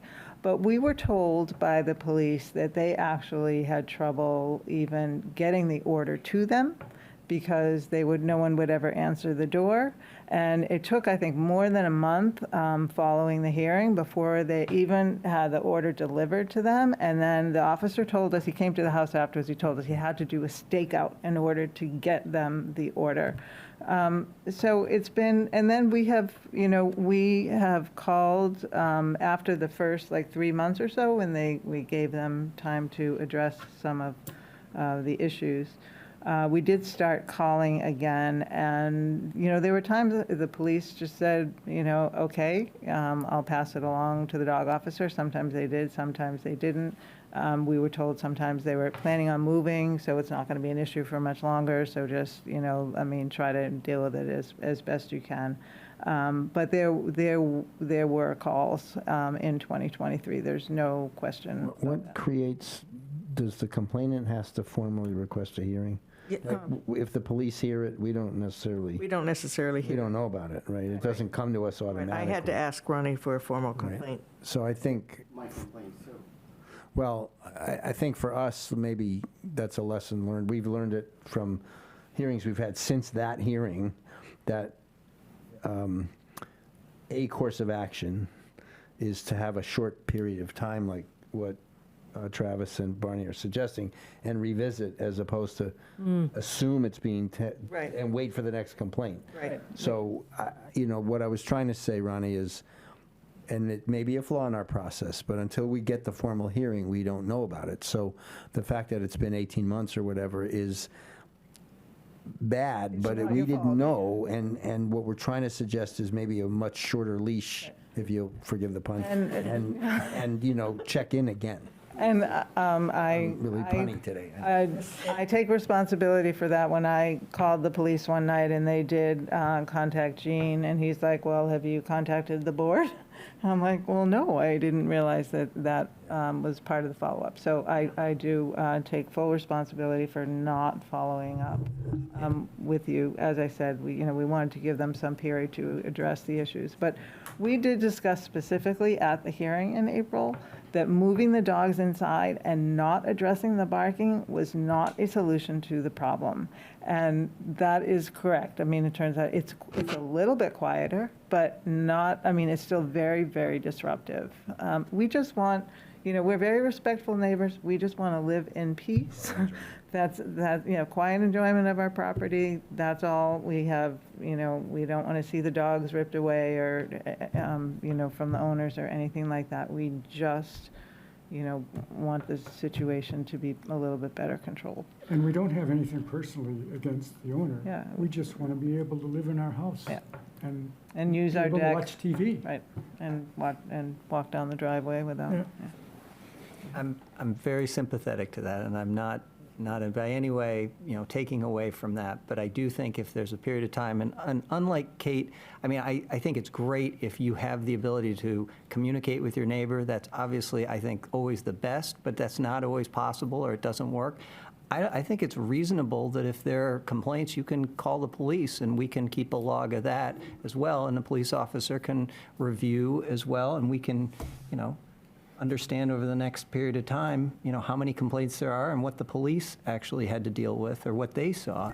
And this isn't a fair question, but when you say over some period of time, what does it mean? Well, that's what I think the board would have to decide. The other thing, though, that's been raised is it the dogs in question when the complaint comes in, or is it different dogs in the neighborhood? And that's where I think it's difficult so that just calling the police and saying, I know from your perspective, you're very confident it's the dogs that are currently, of the owner that's currently here, but we don't know that. And in terms of respecting the dog Acoustics owner. around here are very odd. Just today, walking around my own neighborhood, listening for who had generators on, there were a couple where I didn't know who had what on where, because the sound can bounce. It can bounce around, so you. I don't think it can bounce from their house to our house. Well, I don't know about that. Yeah, I really don't. You would be very Unless surprised. they've got the windows open and are looking right at us, arcing right at us. Just one other comment. I think, and again, I don't know how much we want to have our police officers doing this, but what I could imagine is that a complaint comes in from the complainants here, and an officer is dispatched to the neighborhood, to that house where you think the dogs are barking, to verify whether or not the dogs are barking. and every time we have called and someone has been dispatched, they have found the dogs barking at 40 Laurelwood. 100% of the times that we have called. Since we had our findings. Yes. And also the street up those, when I made the phone call, dogs were also barking when the cops got there. But the problem is every time that any cop parks in front of a car and they have dogs, they're going to bark. Jean, can you come up to a microphone? Oh, sure. Sure. So I can verify that at least on the 3 times that I mentioned in this hearing, the dogs at 40 Laurelwood were the dogs barking. There was no question. And by the way, I wasn't parked in front of the house deliberately because I expect dogs to protect their territory, to sense the danger, and to act accordingly. I would expect a dog to bark if I was knocking on the door, if they saw me, if I was parked in their driveway, etc. I parked down the street deliberately to make sure that I was hearing the dogs at 40 Laurelwood, and I can verify that. The previous calls from earlier in the year, I wasn't involved, I wasn't there, but on at least 3 separate occasions, I know for sure it wasn't a neighbor's dog. It didn't carry from up the street. It was the dogs from 40 Laurelwood, okay, over a period of 3 months. So So, I guess Nathan, we have 10 minutes, so we need to probably Yeah, be. public hearing. So I think, the one thing that I want to be sensitive to is I think communication has to improve, right? Yes. And the best way to figure this out is if the complainants are talking with the dog owners. And so I would really, really encourage that. The other thing I just want to say is that if we find that this is a nuisance dog, it's a very serious thing for your dogs and for you having dogs in Carlisle. And continuing nuisance. It's a very, very serious thing. And so I think I would also go along with what Travis was saying is, let's give a little bit of time. I don't know what that is, but, not months and months, of just, your dog has to be quiet, right? I mean, you need to go way overboard and make sure that your dog is not barking. I don't care about other neighbors' dogs. It's your dog dogs that would need to be quiet, because the ramifications of coming back here again in a few weeks or whatever it is that we decide on is not good. And so you just need to take it very, very seriously. And it's not defensive. It's not pointing fingers. You need to focus on your dogs and getting your dogs to be quiet, period. Like I said. Can you come back up to the microphone? Like I said before, I do believe that the new collar is working. So when I'm at home, if they see anything, they bark once and they stop. Because it beeps. Not going to disturb and that's it. anybody. That's fine. So that was the main focus, try and figure out a way that we can even go further. Because after I got the letter, I got scared again. Because it's like, what am I going to do next? So we tried this new collar. I'm happy that, I know they're frustrated and perhaps unhappy with me, but I'm happy that they've said that there has been no noise in the last week and a half or 2 weeks or so, which is when we actually started the new collar. So I do believe that within this new time frame, they shouldn't have any more complaints about the barking. I just want to just respond to one thing you said, because you've mentioned it several times about the collar and everything, and every time you mention it, you say, when I'm home. Did I hear it? Yeah, so it's like, what happens when you're not home? The collar's still there. I'm just saying that when I'm home, I can verify the fact that they're not barking. Okay. Because when they bark once, the collar does beep, and then they stop. So when I'm home, I can verify the fact that the new collar is working because they bark once and they stop. Whereas before, they would continue barking a couple more times if they saw a car or something like that from inside the house. This is what I'm saying. Okay, but just to clarify. your nanny knows that dog should not be barking as well? Yes. Okay. And now they use the collar throughout, so. I would, just in terms of a time frame, how does it seem reasonable that we would say by the end of January would be our review period? Basically giving us, we're giving you 5 to 6 weeks? Should we do it in coincide with our meeting schedules? Yeah, Rather than the month. Yeah, well, it could make it that last meeting in January. Sure. Yeah. Next time my wife will come, I won't be able to come at the end of January, but she will definitely be here. Our last And meeting you'll- in January is January 23rd. That's okay. And so what will happen, Kate, you want to describe what happens after tonight, though, in terms of the issuing of a new set of orders? Yeah, we don't have a lot of choices. It's really fairly tightly prescribed and it's draconian. And we would prefer not to have to do any of the things that are necessary. Me too. I believe you have been notified that, it could include seizure of the dogs. I'll move away from a town, ma'am. But Well, that- actually, I mean- I'm building a house, as she said. I will be moving out probably within this next year. It's a big construction, so I hope either way I could speed it up so that wouldn't frustrate her anymore. But unfortunately, construction, as you all know, can be quite hard sometimes, so we need the funds to be able to continue construction. But I am supposing that probably by August or latest December of this year will be probably out of town. But by the end of January, the dogs have to be quiet. They will be quiet from today, ma'am. They already are for a week. I think seizure is really our only choice. I do have the choice to move out, That's right? right. Yeah, I mean, we have no choices. But I have a choice to move them out. or Yeah, move you have a myself choice to out. move them Yeah. out. Yes, they won't be seized. Okay. So, Actually, given the order, if the order is violated and it's seen to be violated, you can seize now. Yeah, we would. So you don't have to wait that. Which we don't want to do. But we don't now. want to do that. I just giving mean I you would rather another- move Do out of town encourage, than have we'd my like to dogs killed, that's encourage all. both parties to call didn't one say another as euthanasia. well as the police if necessary. Did not imply euthanasia. No, that's fine. It's just No. my oldest shepherd has been with my newborn oldest son ever since he was a kid. That is just an option for us. Sorry. We totally get it, I have think. dogs. He has a dog, you have a dog, he has a I'll dog, she move out has of 2 town, do dogs. whatever necessary, So, but it's just not an we option. get it, which is why we take this so seriously. But would you please exchange phone numbers? Would you sure, of please course. communicate with one another? Let's try to make this work.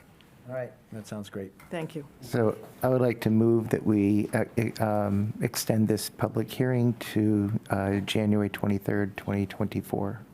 Is extend the word or Yeah, another verb in you there? know, extend and to a date certain, or continue if you want. Continue. Sorry, that's all right. Continue the hearing.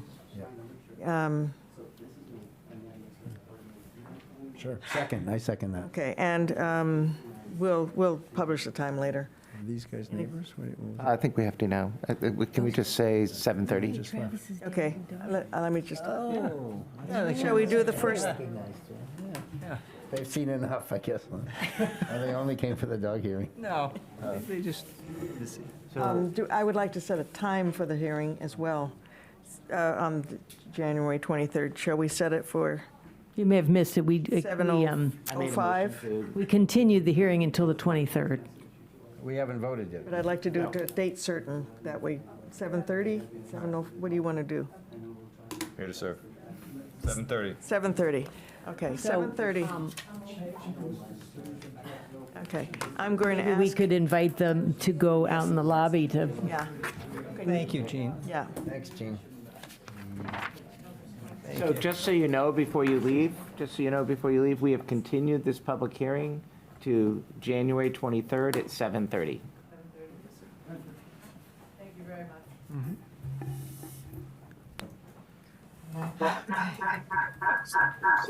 Now, it's almost 8:50, road maintenance plan presentation. I see some people Ryan, that want to before join us. before we move on, Ryan, are we good to go? Anything else We from have to you? vote on that? Yeah, I'm sorry, did you vote to continue the hearing? Oh, we didn't we haven't vote. take the vote. So, okay, Made the so motion, right? we have a motion and a second. Forgot the vote. All those in favor? Aye. Okay, yes. We voted it.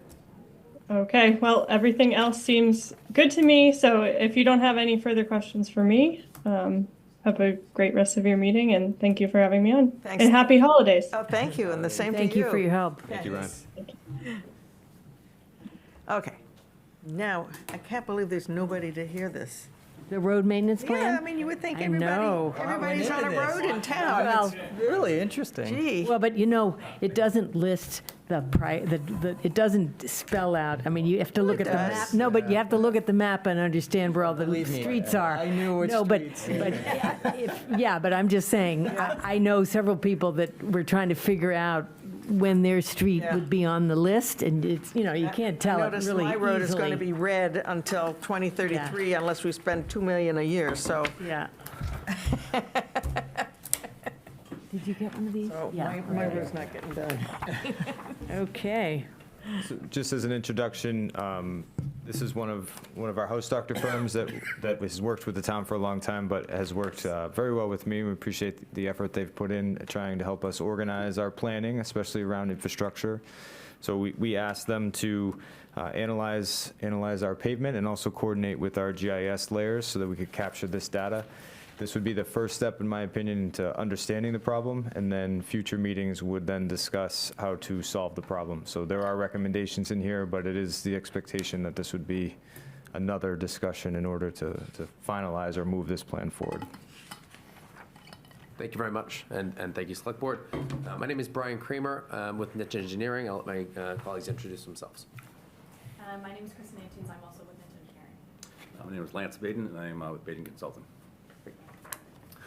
So we started working on the pavement management plan back in, I believe, April, and just wrap things up in the fall. What we have before you today, we're going to comb through some of the distress typology, some of the terms that are used throughout the report. We'll keep it relatively brief because it is relatively technical. I don't need to get into the weeds here, but we do want you to understand the broad brush overview of what's contained within. Go through some of the conditions that exist on Carlisle's roads today, and then, as I think you mentioned, some of the projections on the funding cycles and what we can look forward to. Why don't we skip to, yeah, thank you very much. We can skip to the next one, please. Thanks. So we undertook a fairly detailed assessment of all the town roads. We're out there, a combination of a driving and a walking survey, looking for a number of pavement distresses, on every single road. Not to, again, dig into too much detail, but this is a sample of the distresses we're looking for. Things like block cracking, which is a kind of a rectangular shaped cracking caused by aging of pavement. Raveling, that's when some of the material starts to come off of the surface, usually caused by, typical environmental things like the sun hitting the road, the air hitting the road, oxidation causes the surface to wear and it wears away. Transverse cracks, could be a reflective crack from an old problem, or it could be kind of a freeze-thaw situation where, the roads over time, they get brittle and they crack. And if this is boring, anybody let me know. But it's kind of We love this stuff. Some people find it fun. It's kind of fun, yeah, this part, and I love it. Great new terminology we can use, you know? A little jargon to throw around at parties, I understand. So shoving, that is actually when the surface of the asphalt gets pushed and slid. If there's too much liquid asphalt in the material on a hot day and that kind of thing, the material actually can move on the top.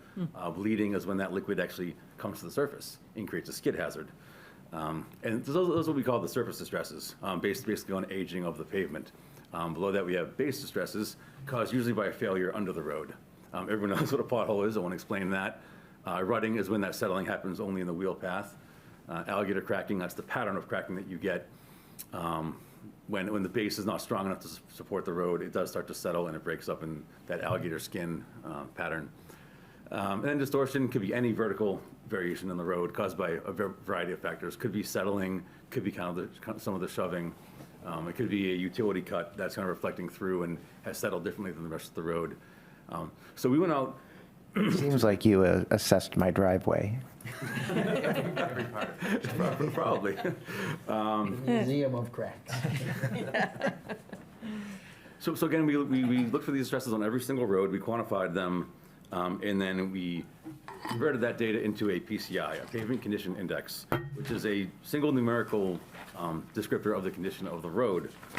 Once we have that number, we sort of subcategorize all the roads into these 5, we call them treatment bands. The grading of the PCI is, and the scale that we use, is similar to a grade school, A, B, C, D, fail, essentially. So, your top 93 to 100, that's essentially your A. It's a road in great shape, doesn't need any work. Below that, you get the routine maintenance, 83 to 92. That is a road that's in pretty good shape. You drive it, it's fine, but may have some cracks that you could seal. Maybe a little area you might want to patch, but it's in good shape. Preventive maintenance, that's when you start to get more aging. The road's still in fairly good shape, but you're getting more of that fine cracking, and the road might benefit from not necessarily a thick overlay of asphalt, but there's some surface treatments you can do, some thinner treatments, or you do some more extensive crack sealing and patching, that kind of thing. When you start to get down to these red layers here, the structural overlay, for example, that's a road that you can kind of feel that it's starting to go. You feel the cracks when you're driving, and that's a road that you might mill off the surface and put back fresh asphalt. And then below that, especially when you have more of the base distresses, the potholes and alligator cracking, that kind of thing, you get into base rehabilitation, where the repair often goes below the surface of the asphalt, and you grind up the road. Basically repaving. Essentially, a lot of times what you'll do is reclamation is when you grind up the surface of the asphalt and the base, grind it all together, put it back down, roll it, pave on top of that. That's the most typical base rehabilitation option. So I'm not sure these photos kind of show up here, but these are some examples of roads. in those different categories there. Kind of speaks for itself, but Curve Street looks like excellent shape. Skeleton Road, starting to age a little bit. It's actually Skelton. Oh, S-K-E-L, no E after. Skeleton. Sorry. Yeah. That's all right. It happens. Well, Bedford Road, getting down a little bit lower in the curve. Could probably use some maintenance. North Road, definitely could use some work in places. Has some base distresses, some alligator cracking, some settling. You're at a 52 down there. Absolutely true. yes, And, yes. I apologize if anyone here lives on Prospect Street, but PCI, at least in this section of Prospect Street, is a 40. Definitely has some significant failure going on. Actually, nobody lives on Prospect Street. It's all in Chelmsford except for the two little things that come off of Lowell Road and then maybe like a little tail. Okay. But there's really nothing in Carlisle. Okay, cool, that's good. Wait, Prospect Street, you mean off of I'm on the planning Monument? board, so I know all the streets. Sorry? Isn't Prospect run, what am I thinking of that runs off of Yeah, Monument? there's a lot of people live on Prospect Street. Anyway, that's. Well, I Well, don't whatever. think, I think most of Okay. Prospect Street is in Chelmsford, not in here, but anyway. Is it Prospect? Keep going, we Yeah, get the it's idea. Prospect Prospect is is the one where- off of River Road. That's where Luke lives. Yeah, where Luke lives, yeah. Anyway, Oh, you I'm- can go on. No, that's Proctor. Anyway, guys, Anyway. Whatever, That's let's keep Proctor going. Road. So here's, the other ones we get. Yes. Yeah, so here are those conditions mapped. Red, again, being kind of your lower end PCI roads, working its way up to the blue. Something you kind of notice when you look at the map like this is, well, a lot of the roads that are used the most, your collector roads, are mostly blue. So that's a good thing. The roads being, used by the most people, should be in good condition. Some of the local roads are struggling, but it kind of gives you a visual. All those PCIs we calculated are averaged to a 75.7, around to a 76, which is, I would say, in comparison to other towns that, worked with over, the past 20 years, probably a little below average, but not terrible. But, I think the range of PCIs that I've dealt with over the years in terms of average townwide PCI, one or two in the 60s, a number in the low 70s, probably, the most in the mid to upper 70s, and then towns that I've worked with that have really upped their fundings, whether through bonding or taxes or whatnot, injecting a lot of local funds into the roads, have gotten to like the low to mid 80s. But I think you guys the towns I've worked with are fairly average. Sure. and are any of those similar to Carlisle in terms of, the quasi-rural character and where they're located, or? Yeah, I think so. I mean, there's no town just like Carlisle, but yeah, I mean, actually, your town, Chelmsford, is one. It's much bigger size-wise. Oxford, Reading is size-wise a little bigger and more dense. Trying to think of more. That's okay, I was just The curious. towns you're citing are ones that are comparable condition to our roads? I'm trying to think more. Yeah, more size-wise, comparable condition. Again, it would be most of them. Yeah, okay. Okay. So what you're seeing here is essentially those PCIs specific to urban minor arterials. So those are essentially Lowell Road, Westford Road, right, the state numbered routes. And generally, right, they're in that 73 and up category. And the repair per mile cost, right? So if you, let's say the preventative maintenance or PCIs within the 73 to 82 band, the current state of repair to bring them up to a 90 plus would be about $500,000 just to do those 8 mile or 10 miles of roadways. So that's the cumulative cost of those 4 miles. Or Exactly, right. And bringing them to the white level, or what? To bring them up to 90 or above, or essentially- 90 or above. Correct. The highest PCI band. So bring them up to a do nothing condition.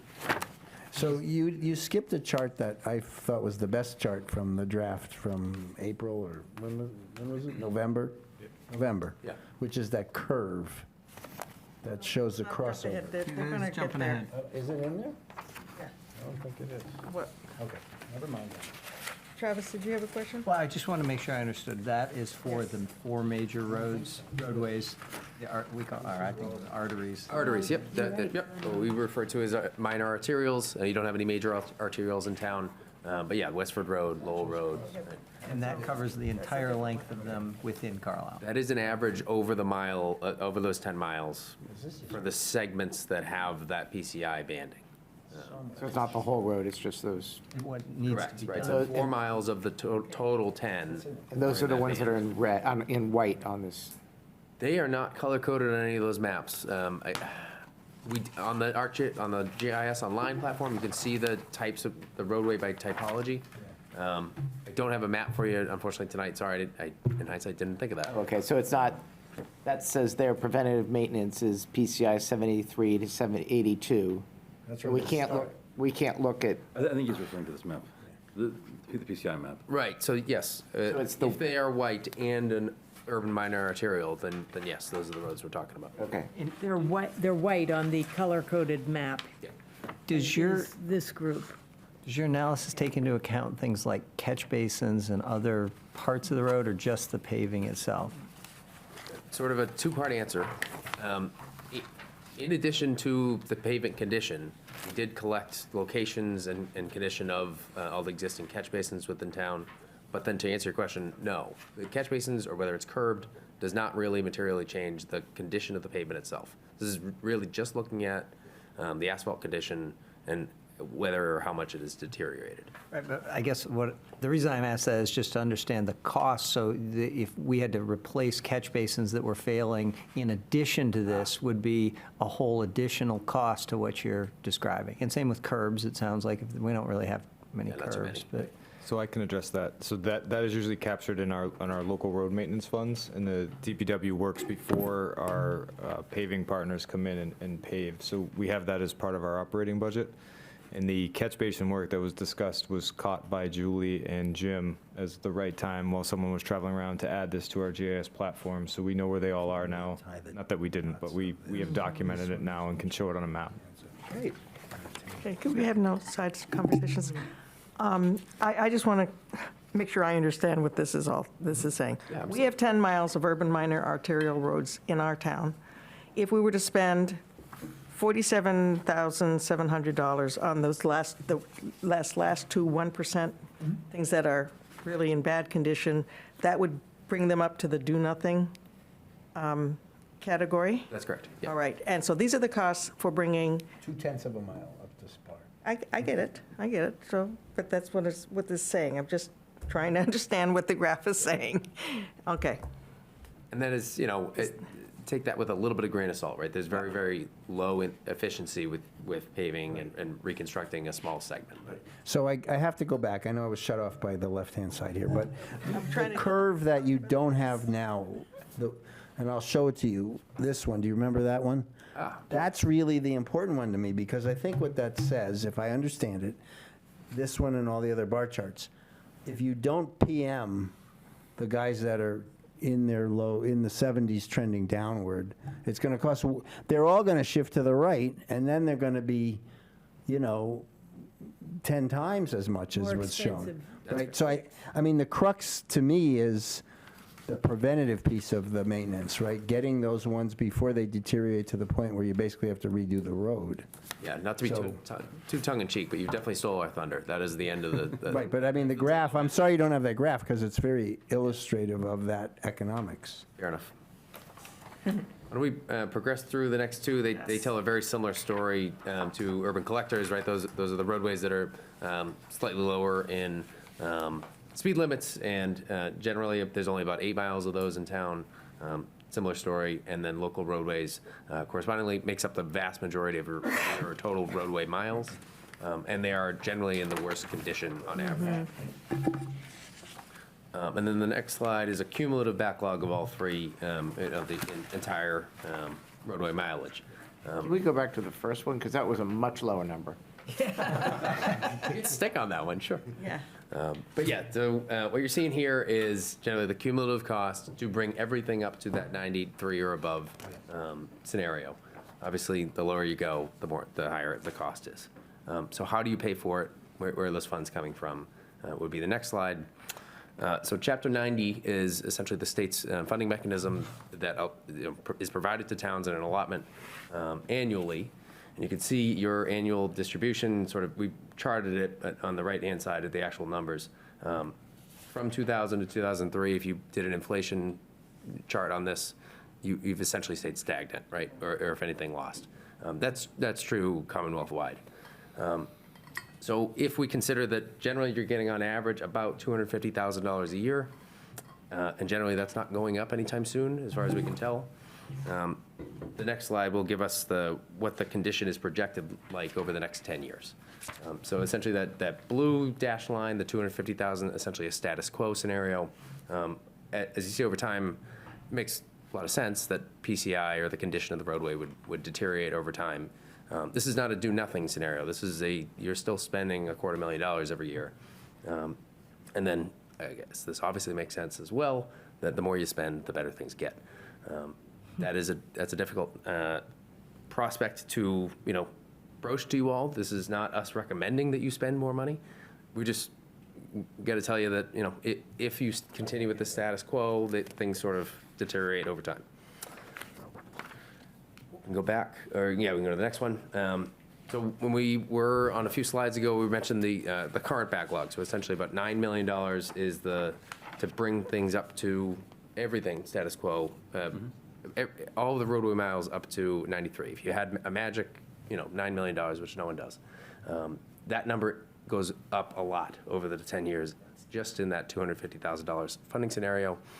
But fair, to your point, Select Board Member David, yeah, the other chart that we did not include would have showed it a little bit more generally, and the preventative maintenance certainly helps.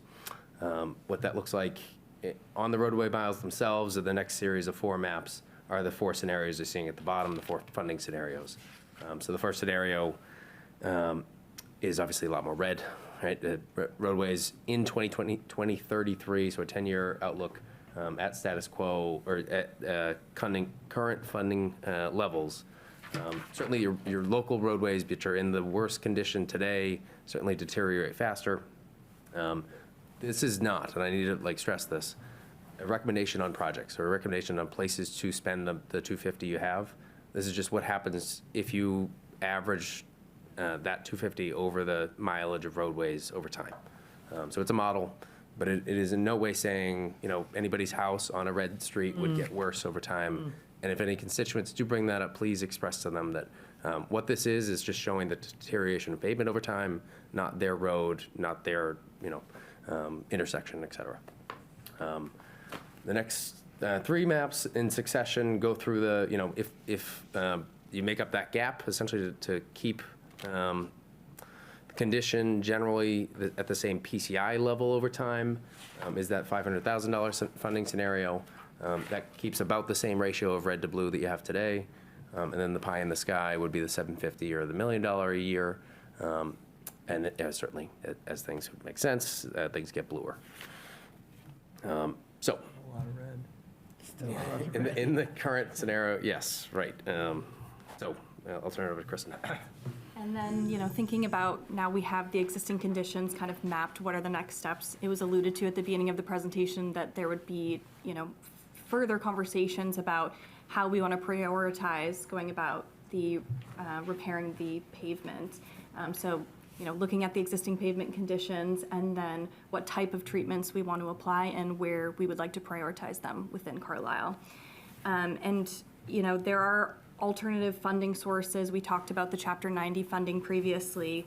And not a lot of the roads in Carlisle are MassDOT controlled, but there are roads that are still federal aid eligible. And there are different funding opportunities and grants that could be applied for, complete streets funding, municipal pavement programs that can be explored in the future. And in order to help make these kind of decisions, if you go to the next slide, you can see a GIS interactive dashboard that we've made. So this map looks similar to the maps that we previously presented, but it just allows you to go in and kind of sift through the data and look at everything visually. So it is a dashboard that you all have access to and that you can go in there and live use it. You can look at the roads in Carlisle and sort them under different criteria. So the PCI that we spoke about earlier, as well as the estimated cost. and the MassDOT functional classification. So those minor arterials as well as local roadways, you'll be able to visually see, the percentage of roads in Carlisle that fall under these different categories. You can see at the bottom, you're able to toggle between the different criteria. And then you're also able to select an individual road, and it'll bring up the attributes on the left, descriptions of the pavement length, the width, classification, as well as those PCI and estimated costs. Or you can also select multiple roadways. So if you wanted to look at all the roadways under a certain kind of functional classification, you could select all of those and bring up all the attributes. Or if you wanted to look at roadways within a certain area. So if you wanted to select, all of the roadways in the north of Carlisle or all of the roadways around Town Hall, you're able to do that on the dashboard. And we think that will be a helpful tool to kind of sift through the existing conditions that we found so far. Does the tool allow, it's great, I think, by the way, but does the tool allow you to actually say, I want to fix this one, and this one? Or you only are sorting by their current condition and the estimated cost to remediate? Yeah, the short answer is yes, it is an existing conditions-based model, right? It does not do the projections live. Right. That's not a difficult question to answer, though. Right. It's just that's not what Well, I know, right. So in your November report, you had some appendices. Among them was the $250,000 a year plan, where you actually identified roads by year that you would fix. Correct. And so a question I have, and I found that pretty interesting, have you, in doing this for other towns, adopted a kind of decision science model or some kind of AI-driven model that would optimize the bang for the buck, basically? Sure. So the approach that we take classifies every road by what we call the benefit value. Right. So it looks at the traffic on the road, the condition, the cost of the repair, and the estimated life of that repair. Yeah. So when we run we call it a scenario, a multi-year scenario that we displayed, for each year of that, we sort all the roads by that, and then based on the funding amount, select so many roads, deteriorate again to the next year. So we are using that calculation to prioritize.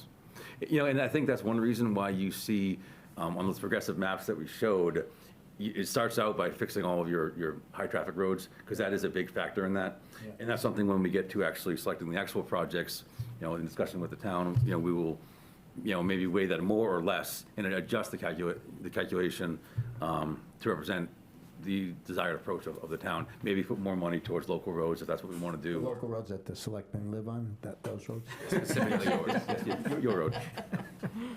And just a quick thing on that. So the sort of the, what did you call them, the arterial roads? No, I forgot. Yeah, the main sort of roads going in and out of town.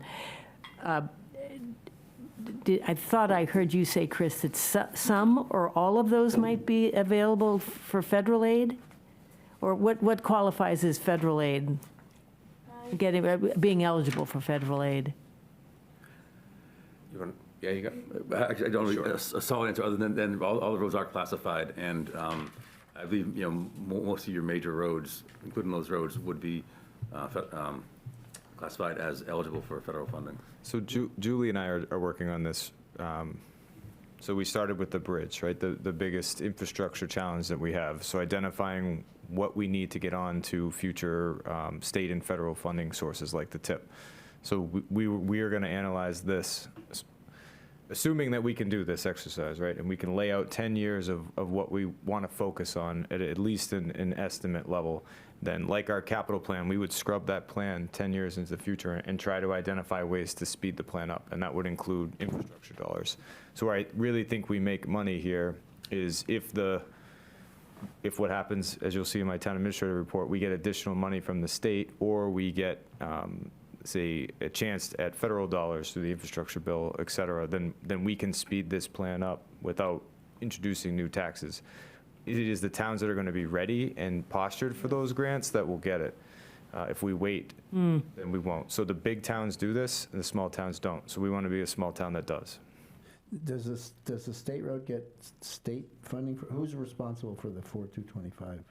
The state. The state. So We they have to have get on to the go tip, that- though. Yep. What? We have to get on the tip, though. We have to get on their funding cycle. Okay, but it's them who pay that. And was that not, the cost of doing that one was not part of your calculus? 225 is a numbered route, but it is a town-controlled road. sorry, Yeah, 225 specifically at the bridge, I think is what It's you're. eligible for state funding, but if you don't get that, it is the town's. But so it's in the Yeah, calculus. and I don't mean to cut you off. I was assuming we would get it, but that's a different equation. So anyway, so back to this benefit value analysis, so that is, if this is depending on us choosing to continue to contract with you all to provide this service? Or is that included in what we've already contracted for? Tricky thing. So the short of it is you already have an existing contract relationship with us. Right. It is, it's not nothing, but it is not a huge lift, but we need to make sure that like it's a worthwhile effort and we really hone why we're doing it. Right? Is it? Okay. So I think if we answer those questions upfront, early and honestly, then I don't see why we couldn't help answer those questions. But I just want to be careful about like the multitude of scenarios that we could go down. Let's hone them to make sure that we're answering the questions that really need to be answered. Okay. If I can add just real quick. Sure. I do think that the current contract that we have with the town does include some more meetings, some more steps to take, what's been done and start to refine it and produce, a more accurate 10-year plan. Yeah.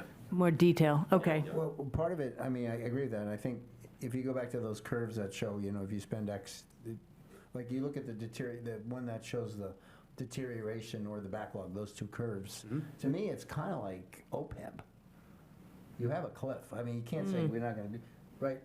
OPEB says there's an overhang of liability that's sitting out there, and you guys, meaning towns, better start salting away some money to prepare for that, right? Yeah. Or at least, as we've tried to do in the last couple of months, is bake this into the capital plan in some increasing way. And there's another variable here that we haven't done yet, which is expose this plan to the public, and then the political small p comes into play where people think their roads should be a higher priority. Yeah, but I agree, but that's a second order thing. I mean, I think Until they get here, they will. No, I know, but it's coming. But I think for what these guys are saying, deciding between, say, 250,000 a year and $1 million a year, those brackets, what is optimal for us to prevent this impending liability? It's eventually going to all come, right? I mean, my sense is if you let a road in the 70s go unattended for a decade, it's going to be in the 50s or something like that. So it's going to be like really expensive. That's why I go back to my decision science comment. I take your benefit value calculation, but in aggregate, can we optimize? Is there a way to sort of optimize the formula so most improvement or least degradation of PCI, is that what it is, for the dollar? Like, there's a decision science model in there, and smart people could do that. I wouldn't be one, but yeah. I think that the formula that we talked about is that formula. Okay. So I mean, because the factors I gave you, the cost and the PCI and the life of the repair. So it's basically an annualized, cost per mile. But to kind of direct us towards, is 500,000 the sweet, I mean, again, apart from how to pay for it, if you had, I always believe in the kind of Bill Gates model, if you have an infinite amount of money, what would you do? That usually guides you in the right direction for the right decision. Then you decide what you can afford, so. Sure. I mean, I think that the chart that we showed that has the 4 lines that you're referencing is exactly that number. I mean, if your goal is to keep things status quo, that is the number. So I think part of this is some work we do with comp towns. So if you look at towns that are comparable to us, I think our PCI score matches or might even exceed for small towns, not local big towns. So it's communicating that we would like to stay here. There are some people who think we have very bad roads. There are some people that think we have very good roads. Compared to most towns our size, the roads, which I think is interesting, are good based on this report. So $500,000 a year would keep us status quo, right? And that's not the best sell in the world to tell your town you're going to stay the same. But if you think about it the way we've been talking about capital generally, we've asked the state to fund $300 million in Chapter 90 annually as part of our local legislative push, because that's $400,000 a year. If we add $50,000 in the capital plan, we're right at our target PCI. So we need to come at this from multiple angles, not just influx of cash but it's other advocacies to say, hey, we need to be here. So the $200 million model is $200,000 short of where we need to be. So we need to fill that gap, either in capital spending or in advocacy. So it seems to me, correct me if I'm wrong, like the numbered roads, the state roads, are those easier to get grants for than our back roads? Not only the easier, your back roads are not eligible. They're not federal aid eligible, meaning state funding can't be used for them. So we should really focus grants on those roads and think about spending our money on the other ones then, I would think, right? Yes, just a couple points. I don't want to get too deep into it, but they used to allow for STRAP grants or local grants through the MassWorks program, which would allow towns to argue that for public safety purposes, you need to upgrade these big roads. A lot of the MBTA stuff and other zoning stuff is targeting those grants and taking that opportunity away. The state is focusing mostly on affordable housing now, not on road management. So those grants are going away. So the other work we're doing is to try and make us competitive for this type of thing, because we can't afford to have 85 PCI roads and pay for our buildings and pay for the operating expenses. So it's all connected, which is the depressing conclusion I have for all of these plans. And just briefly, what might we be eligible for under the Complete Streets funding, and is that funding still robust? It is. Generally, there's a cap at about $400,000 per town per project. And there are certainly stipulations about other modes of transportation besides driving that come obviously just inherently with a Complete Streets project. But I believe through 25, it was about 10 million a year. I would need to check the total MassDOT allocation and what it is upcoming. Did you say 10 million? Yeah, it's not. For the whole state? Yeah, it's not crazy. I mean, but I would need to check that. Don't quote me on that number. We got one a few years ago, so that Right. might put us down on the list. Does that feel about right? But that plan if you're in did, that world, yeah. that plan did recommend major structural changes to Carlisle roads that I don't think would have public support here. So that is addition of bike paths and sidewalks that are, I'm not sure that the town would support that type of widening of the roads. Particularly if we only get $400,000. Right. So you're not going to solve your problem with Complete Streets, although we will get every penny we can. It's not going to work. I just was wondering if what potentially might be there for us in terms of Yeah. I think overall funding. design money would come from there. Yeah. And what do you mean when you say seek private funding sources? Well, if the select board wants to pay Those for it, really wealthy people that happen to live on the street that they want fixed, and so they're going to pay for the whole thing? Possible. It's unlikely, but possible as a secondary option for some. We make all streets private. Right, or there is the privatization route, but that's very, very rare. Yeah, okay. I mean, it seems like it's just very similar to the whole maintenance of our buildings, right? We've been ignoring it. Years of neglect leads to expense. Yeah, I suppose just to back up on that answer, but this is not a private funding source, but also looking at other utility upgrade type projects. If you're just doing a trench, and the trench is, whatever it is, 2, 3, 4 feet wide in the middle of the road, that's the opportunity, right? That's obviously not a private source, but just capitalizing on any other utilities or infrastructure beneath the roadway or even adjacent to it. That's obviously the time to do it, though it's really tough to line those things up. That's what we did with Concord Road. When they put in the new gas main, we said you can do it, but you've got to repave end to end. I mean, side to side. I mean, they did, but they did a terrible job. We did it with the solar panel guys, too. We made them Do the parking? do the parking lot. Yeah. They put in the solar panel. Yeah. As soon as we fix them all, they're going to come in and dig their trenches down the middle of our roads anyway, right? Ryan, what's our decision points here going forward? What are you looking for the select board? I mean, is this introductory and? Well, there's a couple points to this. First of all, I think it's useful that this board likes data, and this is a lot of data and good data, so thank you. The idea of what should be paved next should be controlled by the town officials, not by the staff. So although it's been maintained well and the roads are in decent shape, as this report shows, What's next, I think, needs to be a town decision because of the increase in funding that's necessary. So building the 5 to 10-year plan, I felt like you needed this type of data and plan to compare to the other capital decisions in order to make this. So you talked about bonding. Bonding is going to be very difficult with the building projects that we've proposed, so this is probably going to be funded mostly through free cash or advocacy for more Chapter 90. That's going to make you need to create capacity in your operating budget and also think about targeted debt for your other capital projects. So the decision points, to answer your question, are what maintenance level do you want, which curve, and then we would create a plan based on that curve, and then you would approve the plan, and then we would execute the plan that way with a combination of maintenance and repair. And then it's I not really want to emphasize the political nature of road repair. So once the plan is published, then you're going to get pushback. Sure. It just needs to be tied to some data.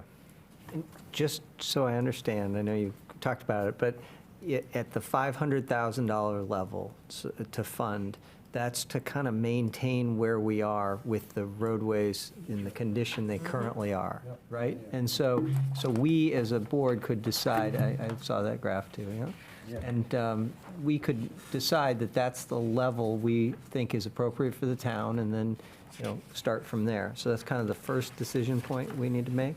Yes, we would adjust the capital planning models for that increase, and then try to find other money. So just, so if it's $500,000, it's not the same roads are in the same conditions, that we just have the same amount of poor condition roads, but those roads will change over time, which one? Correct. Okay. But your decision-making model will fix the really bad, I mean, it will shuffle the deck a bit, but to your point earlier about that curve, that would take it into account. So, there will be hopefully a good fair amount of maintaining the roads in good condition first, but then spending some money on bringing the roads to the bottom of the curve.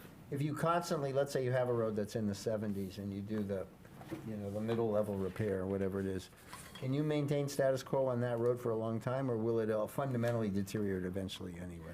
So you kind of run out of rope with these treatments. So let's say you have that mid-70s road, you might do a chip seal or strip treatment on that. You bring it back to great shape. It's going to deteriorate a little bit faster the next time around. So, if you want to walk through a life cycle, you might do that, and then 5 years down the road, maybe you crack seal it. Maybe then you crack seal it again a few years down the road. Then at that point, you probably have to mill and overlay or something a little more expensive. So, over the life of the road, you definitely saved a good chunk of money. Yeah, and I guess the other piece of benefit and value add that like Brian and your team have pulled together is this has never really been documented, right? The times that those repairs have been made, now you have a vessel and a location to put that data. That's great. So I'm trying to figure out the $500,000 number, and because I'm looking at this and it looks like, well, in order to fix the really bad roads, it's $4.5 million. So I'm not sure how $500,000 a year moves the needle at all. So what that does is it moves enough of those 70s back up to a 90 plus number to offset degradation of the ones that you currently can't afford to address. So what happens is you don't, with that funding level, it maintains the average. You don't chip away too much at the red. You fund a little bit more to get into a lot of those roads. But as people drive around town, the typical road that they hit is going to be in better shape. But you're not really going to be able to erase the red unless you go a little higher. Put more money into it. Sorry for this. So the existing red will continue to degrade because you're not spending the money on Turn it. blood red, and then So I will say about the red, and please don't shoot me. Good thing about, there's no color beyond red, right? So if the repair for that red is a reclamation, for black. well, I mean you do patch it, and I'm sure there are funds for patching the puddles and keeping it drivable, but it doesn't become more expensive to fix. Once you're out of reclamation as your alternative, again, it's not really necessarily the message people want to hear, but it doesn't become more expensive down the road. So you do wait on those while you maintain what you have that's in good condition until you have the funding to kind of go get more of those. You know, so you might, well, of course, this would be very political too, though, but you might have a small number of those red roads get some attention with a little bit of your money, where the bulk of it's going to be. Yeah, right. But you could, yeah. There'll be a lot of that lobbying. Yeah. Roads are service levels, just like any other department. So what service level can you afford, and what taxes are people willing to pay for that service level? Roads are the same. So if there's only a couple houses on a really bad road, it's difficult to fix it fully, because you get more bang for your buck on a road with a lot of things that's in a medium shape, and then that doesn't feel fair, right? So that's where the conversations start. Yep. I mean, it seems really tough to me anyway to say that, we're only going to focus on those that are in fair or better condition. Because, yeah. Well, I mean, the other And we part can't of really this is get to, state or federal funding for the little ones, for the other ones anyway, The because red they're ones. not right? the numbered roads. They're the local roads. Don't build a police station, you can bring all the crappy roads up to par. There you go. When I tell you that advocating for Chapter 90 is the #1 way to help Carlisle, it's because new state aid in terms of UGA or Chapter 70 is like $50,000 a year. A $300 million influx from a capital bond bill is $150,000, which we could deflect in other places. So Chapter 90 is the best way to help small towns. All right, so I think we need to work on get our state rep, state senator in January, and start our. And while you're at it, do advocate for the state municipal building fund, to, like the SBA. Right, need, right. An SMA, or say MBA. But we don't. I'm just going to start by saying I'm not on a red road, but we don't have a major problem compared to other towns, is what I'm hearing, right? We're about average. Yes. Yep. But $500,000 would keep us about average, but it's not going to help any of these other people at all. Right. Right? Well, I guess I want to go back to kind of in my mind, there's the aggregate model that just says, what is our goal? Like, if our goal is status quo and we say, that's 500,000, that's a target we can work with. Then there's the specific plan, like, I forget your name, sir. Lance. Lance was advocating year over year, there would be an examination of which roads need priority. That's the plan that you have. And there will be a political component to it, but basically, I think the end result in my mind is some of the red roads will become blue. It'll be a decision at that point. Actually, some of these orange roads will become blue. The red roads really don't get touched until you get up to 750. Well, in this model, but I'm Yeah. saying, that's why I say it's two different things. There's sort of the aggregate goal. Is our goal to stay at least at par and not lose ground? That's the question. Well, that's- And then in that, the specific plan hasn't been done yet, right? We would do a specific plan and. Something I run into a lot is, we run the still computer model, obviously. Yeah. And, I never want a town to take that list and just, that's the list. Right. Something that's very common is to make some decisions to say, okay, here's my budget.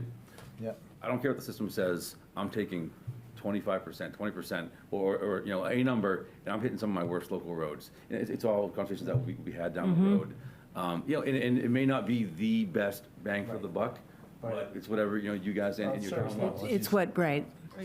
So those are made. So that's why, when we showed the 4 pictures of the 4 plans, you do take it with a grain of salt, because that is all generated, and it is going to throw most of your money on the major roads and keep those in great condition.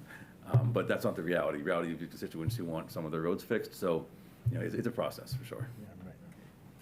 I like that idea of taking a certain percentage. I do too. And saying, we'll do maybe 2 of the worst roads, or a certain number of miles of the worst roads somewhere.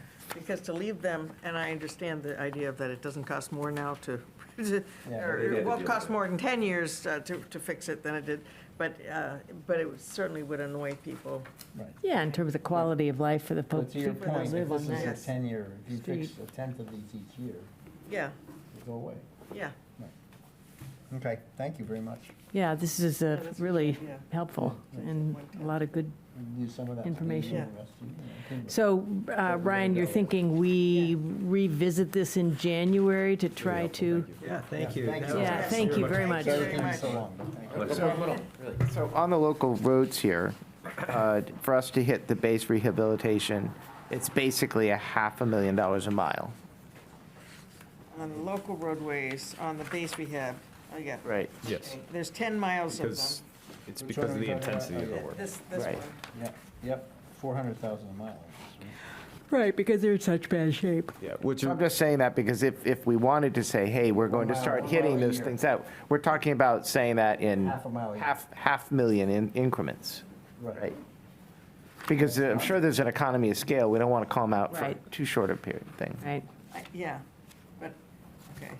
the real trouble spot's going to be when we recommend that you do $50,000 of crack sealing, when that 50,000 could rehabilitate a small piece of road that's in really bad shape that everybody knows. The crack sealing will save you money over 10 years because you don't have to do the big repair, but that little one would cause a lot of goodwill. So you're basically deferring the maintenance. Right. That's why I think we need to separate those two buckets, right? Right. If we're going to say it's $500,000 to do to remain status quo, and I was responding to what's, we can't just then say, and we'll catch up on some roads. We need to say, all right, and we're going to have to find $500,000 a year in order to catch up on some of these other roads. We can't go 500,000 and think we're going to repair other roads. It's going to be more than 500,000, It's more than 500,000. It's 500,000 just to keep status status quo. quo.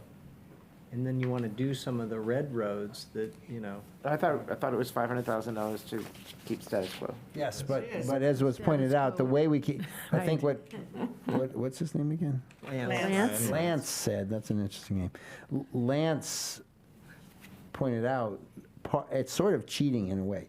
In other words, if there were lower scores, 500,000 would not keep you at par. Right. Because those 30s or 40s would go to 20 and 10. They get worse.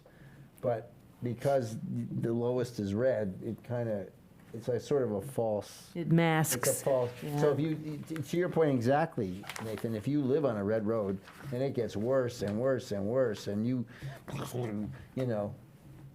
you're pissed, right? yeah. Is privatization? We have 21 miles of Yeah, really. people. Yeah, well, yeah. Sorry, that's a great way of putting it. That's the headline. So it's a big problem. Yeah, It's going to be a very expensive problem. I would just caution the board to compare yourselves to other New England towns when you're making that. Yeah. Right. So there's more miles of pissed residents in other towns than, and they're not able to increase their funding because of other service delivery. So I don't think it's probably not a popular thing to say, but Yeah. Carlisle can't afford the best roads Right. around. It Suck can it up. afford No gold. good average roads. And actually, when you think about it, I don't think we get a lot of, maybe I'm wrong, maybe you all are hearing something I'm not, but occasionally somebody says to me something about their specific road, but honestly, a lot of these red roads are not getting a lot of, Well, and you're also not going 50 miles an hour on them, right? right, So, right, Depends on you your can't, neighbor. yeah. yeah. Some of them are. Anyway, Some of our roads are pretty darn bad.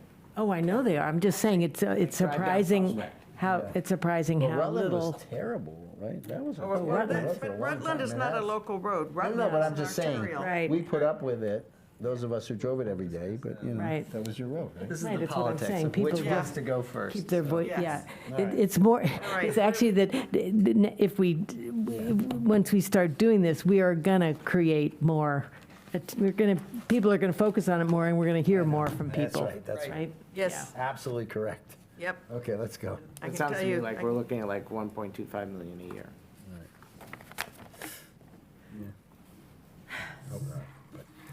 I mean, in grants and. Well, in grants, okay, Right, yes, they're no, right, an yeah. expense, right? Okay. Okay, We can go back to our town administrator's report.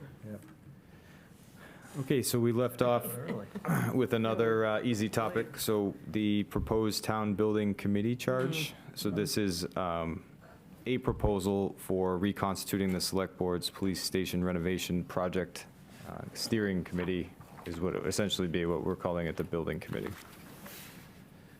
Also in your handouts tonight are Barney's suggested edits to be shared publicly with you. Or just, or questions, yeah, about, So what we're recommending is that you take in this recommended charge and Barney's comments, and that you would approve it along with a list of people that are applying on the 9th. And that you can change the number of people you're approving if you want to change that language, or you can decide it tonight, but this is the first time you're seeing it, so normally we give you a little time. So if we approved it tonight, then you would advertise for volunteers? We would like to advertise anyway. Right. Without charge. Yeah. But it'd be nice if the charge was. Sure. Yeah, okay. But we have not yet advertised for volunteers. No. But given the timeline we talked about tonight, we'd like to advertise over the holidays and have some names for you on the 9th. Yeah. Well, I certainly agreed with Barney's comment that we should probably have a list of some sort of a list of qualifications, thank you. Qualification is not really even the word. some criteria or guidelines, No, or? just some, Recommended experience. yeah, some experience or recommendations, or, Right. or,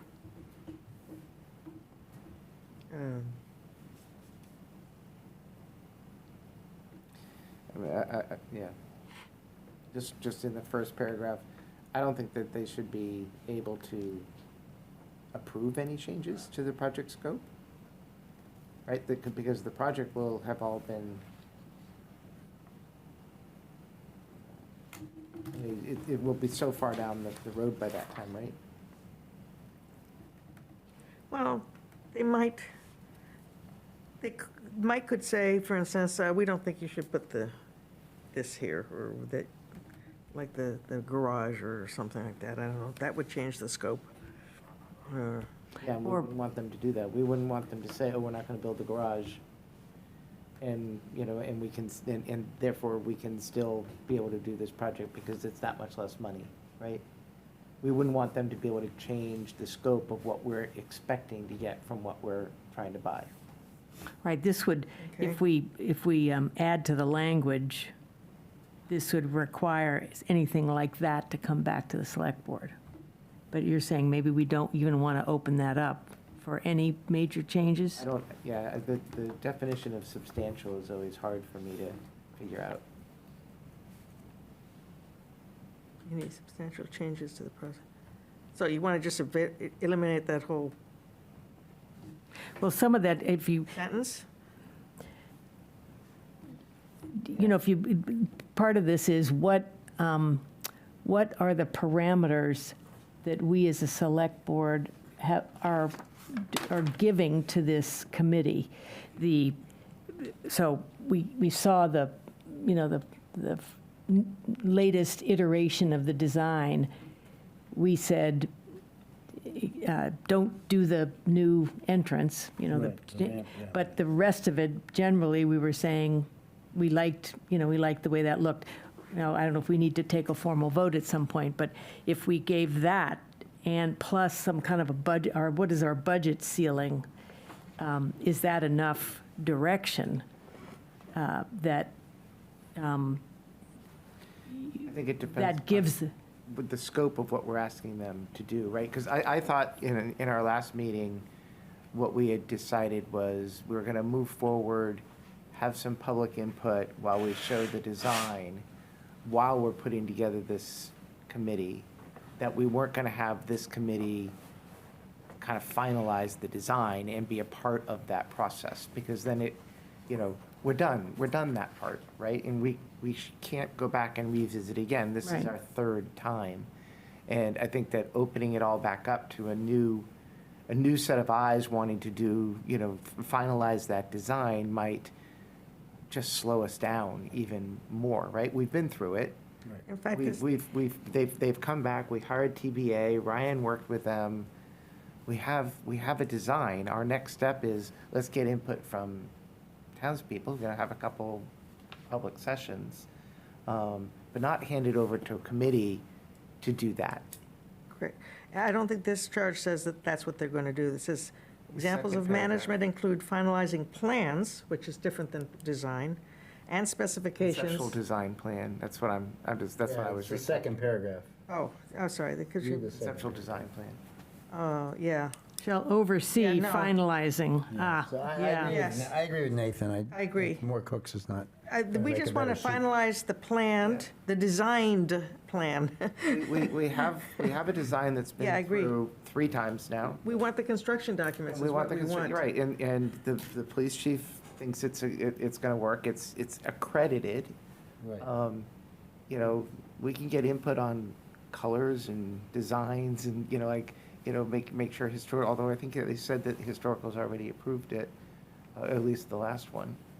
But it's interior anyways, all of the, well, the exterior they need to do, I guess. Do we give them any mandate to try to cut some costs out? Who?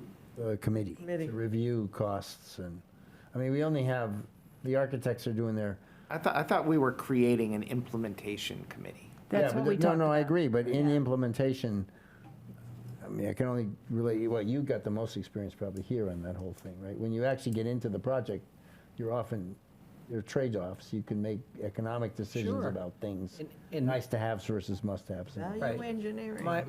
Personally, my hope is we're going to have some public input. We had some already at the last. Yeah, but that'll be at the right. design phase. And we have to figure out how do we incorporate that, if at all, or we, Right, but that's the front end of Right, what it is Nathan's saying. But it is. then, Then you have to go through it, and as you're saying, could you then cut things out to? somebody who spends a lot more time than we're spending. Sure, With sure. project guys, like, should you use an engineered floor or a wood floor? Should the Right. trim be this? How Right. much can we save? Right. I've done that, you've Yes, done it, I have right? So done it. you can can do cut that. some money if they have the mandate to do that.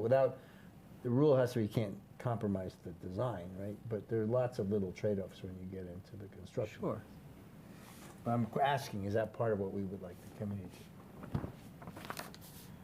Well, I do think the budget of this is the important thing. So if you have a mandate to say, you got to bring it in on this, Yeah. that's their charge, and, would be. Yeah, but I think it's a little bit like cutting any budget. If they have to cut something out of the current design in order to bring it into budget, I think we need to see what the choices of cuts are. Okay, so they So, could for present instance, us when with this three. building got built, they got rid of the basement. I'm not sure that was, I'm not sure that was the best So do they decision. come back to, how do they, in your mind, would come back to the select board? Yes, Okay. because we would need to know what was going to be cut and how much it's saving, so that we can decide whether, it's really important enough. Every 40K saves a tenth of a mile of red road. Love it. It's a great. Could be your tenth. So we changed it sounds like we're in agreement about changing at the beginning of the second paragraph, the language, we don't have anything in there about finalizing the design, that we want I would this just committee We want to to, finalize the plans and Yeah, or we just- want them to produce, the construction documents, right? Yes. Yeah. That's right. really the output, and then it's within a certain budget, which we need to, Yeah, well, what you said up front, we should give them. right, the a 2.9 ceiling, a million cap, Or the 3 or million, what- wherever we. right. We also talked about an owner's rep at one point. Are we? About a In what? fact, that was But you brought said up it was too tonight. small, right? About a what, Travis? Owner's An rep. owner's Whoa, whoa, whoa. representative Yeah. to ensure the construction's done correctly. So it's another design firm that oversees the design firm. They're expensive, and I think that they said this was a design build thing, right? So they would be taking that on? Yes. So your committee would serve as your, Committee would do that, Yeah. and then you get Deb's issue that, a lot of people in the kitchen, I guess, right? Yeah. I wonder if, looking further down this, it seems to me like, yes, we want to have as many citizens involved as a percentage of this committee, but aren't we also really wanting to have particular skills? Yes, skills, Yes. like Yeah. an architect, Yeah. an engineer, possibly, somebody who's a developer or a builder himself or herself. Yeah. Yeah, which I think means we really, rather than have people volunteer off of a general announcement, we really do want it to be more specific, so you're not turning away people that, wouldn't have applied if they knew specifically some of the criteria. Can I ask a tough question? So you're asking for specialty people, but you want to retain the ability to discuss the individual trade-offs. So they kind of contradict. No, you're I right. think so. Because I think what we're, at least what I'm talking about is, wanting to know what the trade-offs and everything is. We are, we would definitely take the input and really weigh it heavily. But if we're saying, okay, this is the design, right? And it's costing $3 million,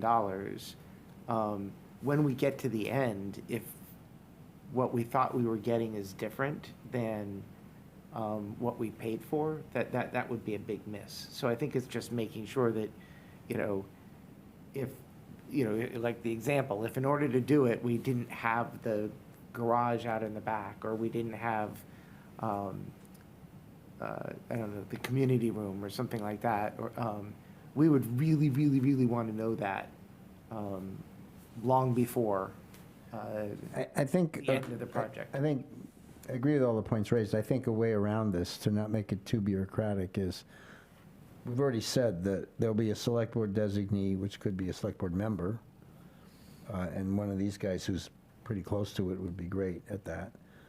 The police chief and you would all be on the committee, right? So if there are enough people on the committee who are the keepers of the spirit of the design, I don't think we need to come back to the select board. I think within the committee, we could, that could be a rule. Like, I mean, you guys have to agree. If there's a change, you guys have to agree to it. If you agree within committee, I'm fine with that, because you and Andrew certainly will try to hew to the intent of the design, right? I think I still would want to know, maybe, maybe it's not the coming here, we're saying, yes, you're going to do that, or no, you're not going to do that.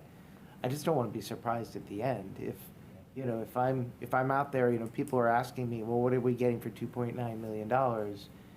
If I'm not saying what we're getting for $2.9 million, that's a problem, right? There's been a communication thing that has fallen apart there. Yeah, I mean, again, my experience is limited, but the kind of trades I'm thinking that save money are not design changes typically. Maybe you could make some rule that if it's a design change, like a blueprint change, yes, but there's an awful lot of, when you get into finishes and millwork and treatments and, there's so many little decisions that add up, that if you're paying attention and you're sharp-eyed and you tell them to go sharpen the pencil, they can come up with alternatives. Yeah, so I guess then it might just get down to the definition of what is substantial change. It's, again, I go back, if you have Chief Amendola and say you're the rep for the select board, and Ryan, I trust you guys to kind of understand what would need, or what you'd feel more comfortable bringing to the full committee than making the decision. I think most of the time, it'll be pretty obvious.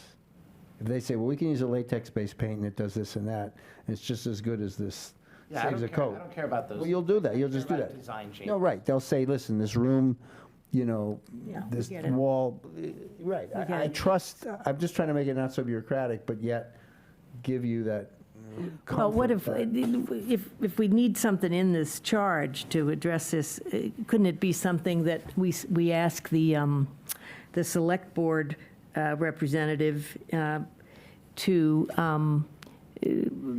that the expectation is that if there are significant design changes, that the select board representative and the town administrator will recommend that come back to the select board for discussion, something like that.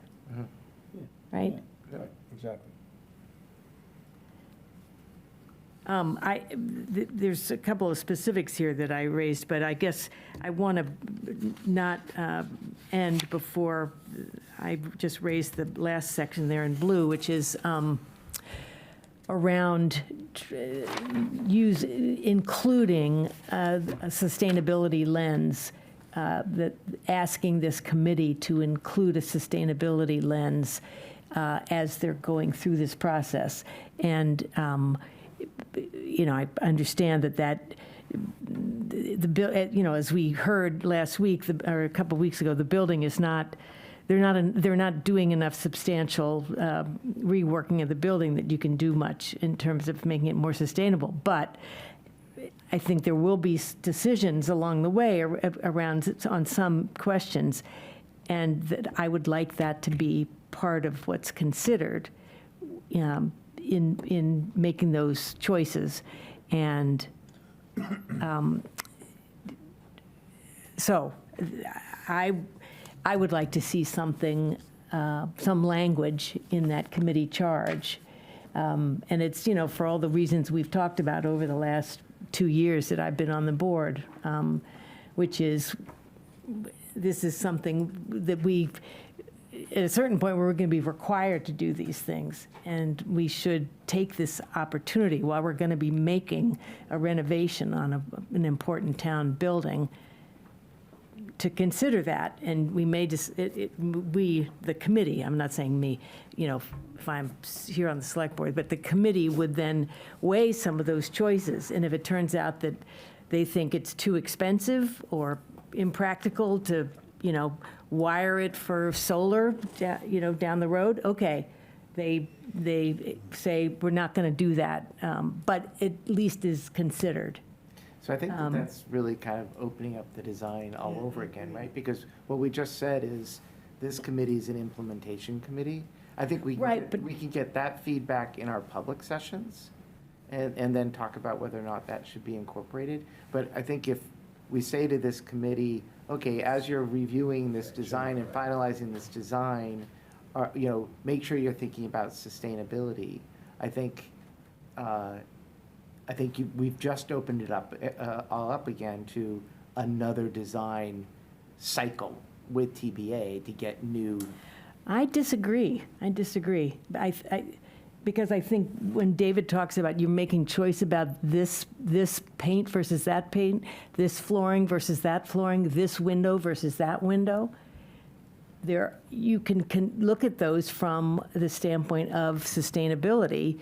Like, it's probably more expensive to put in a window that's more heavily, I don't know what the glass rating is now or any of that kind of stuff, right? But you choose a window that has a higher insulation factor versus one that doesn't. That is exactly the kind of thing I'm talking about. Or this training room where they're going to have to move walls, the wiring in that room. Is it make any sense to wire that to also make it possible to put in heat pumps down the road? It's like that stretch code that we just adopted, right? You apply the stretch code. You think about whether there are aspects to this building where you would make it possible to do more sustainability down the road. You would include it now because it's more cost effective in the long run than to take out the wiring and redo it all. Anyway, that's the kind of idea. I don't see us hitting the May town meeting if we open it up for that again.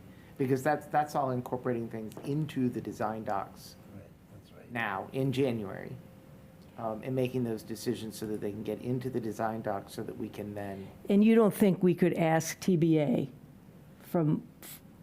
to apply that lens to what they gave us? Oh, I certainly think we could ask TBA to do that. Right. Well, then maybe that's what that means then, to apply sustainability lens to this. Yeah, that just. But it may No, I also know, still right. Well, again, I'm raising this it's a balancing act for us, right? We really want a timeline, and we've said we want to have it done by May.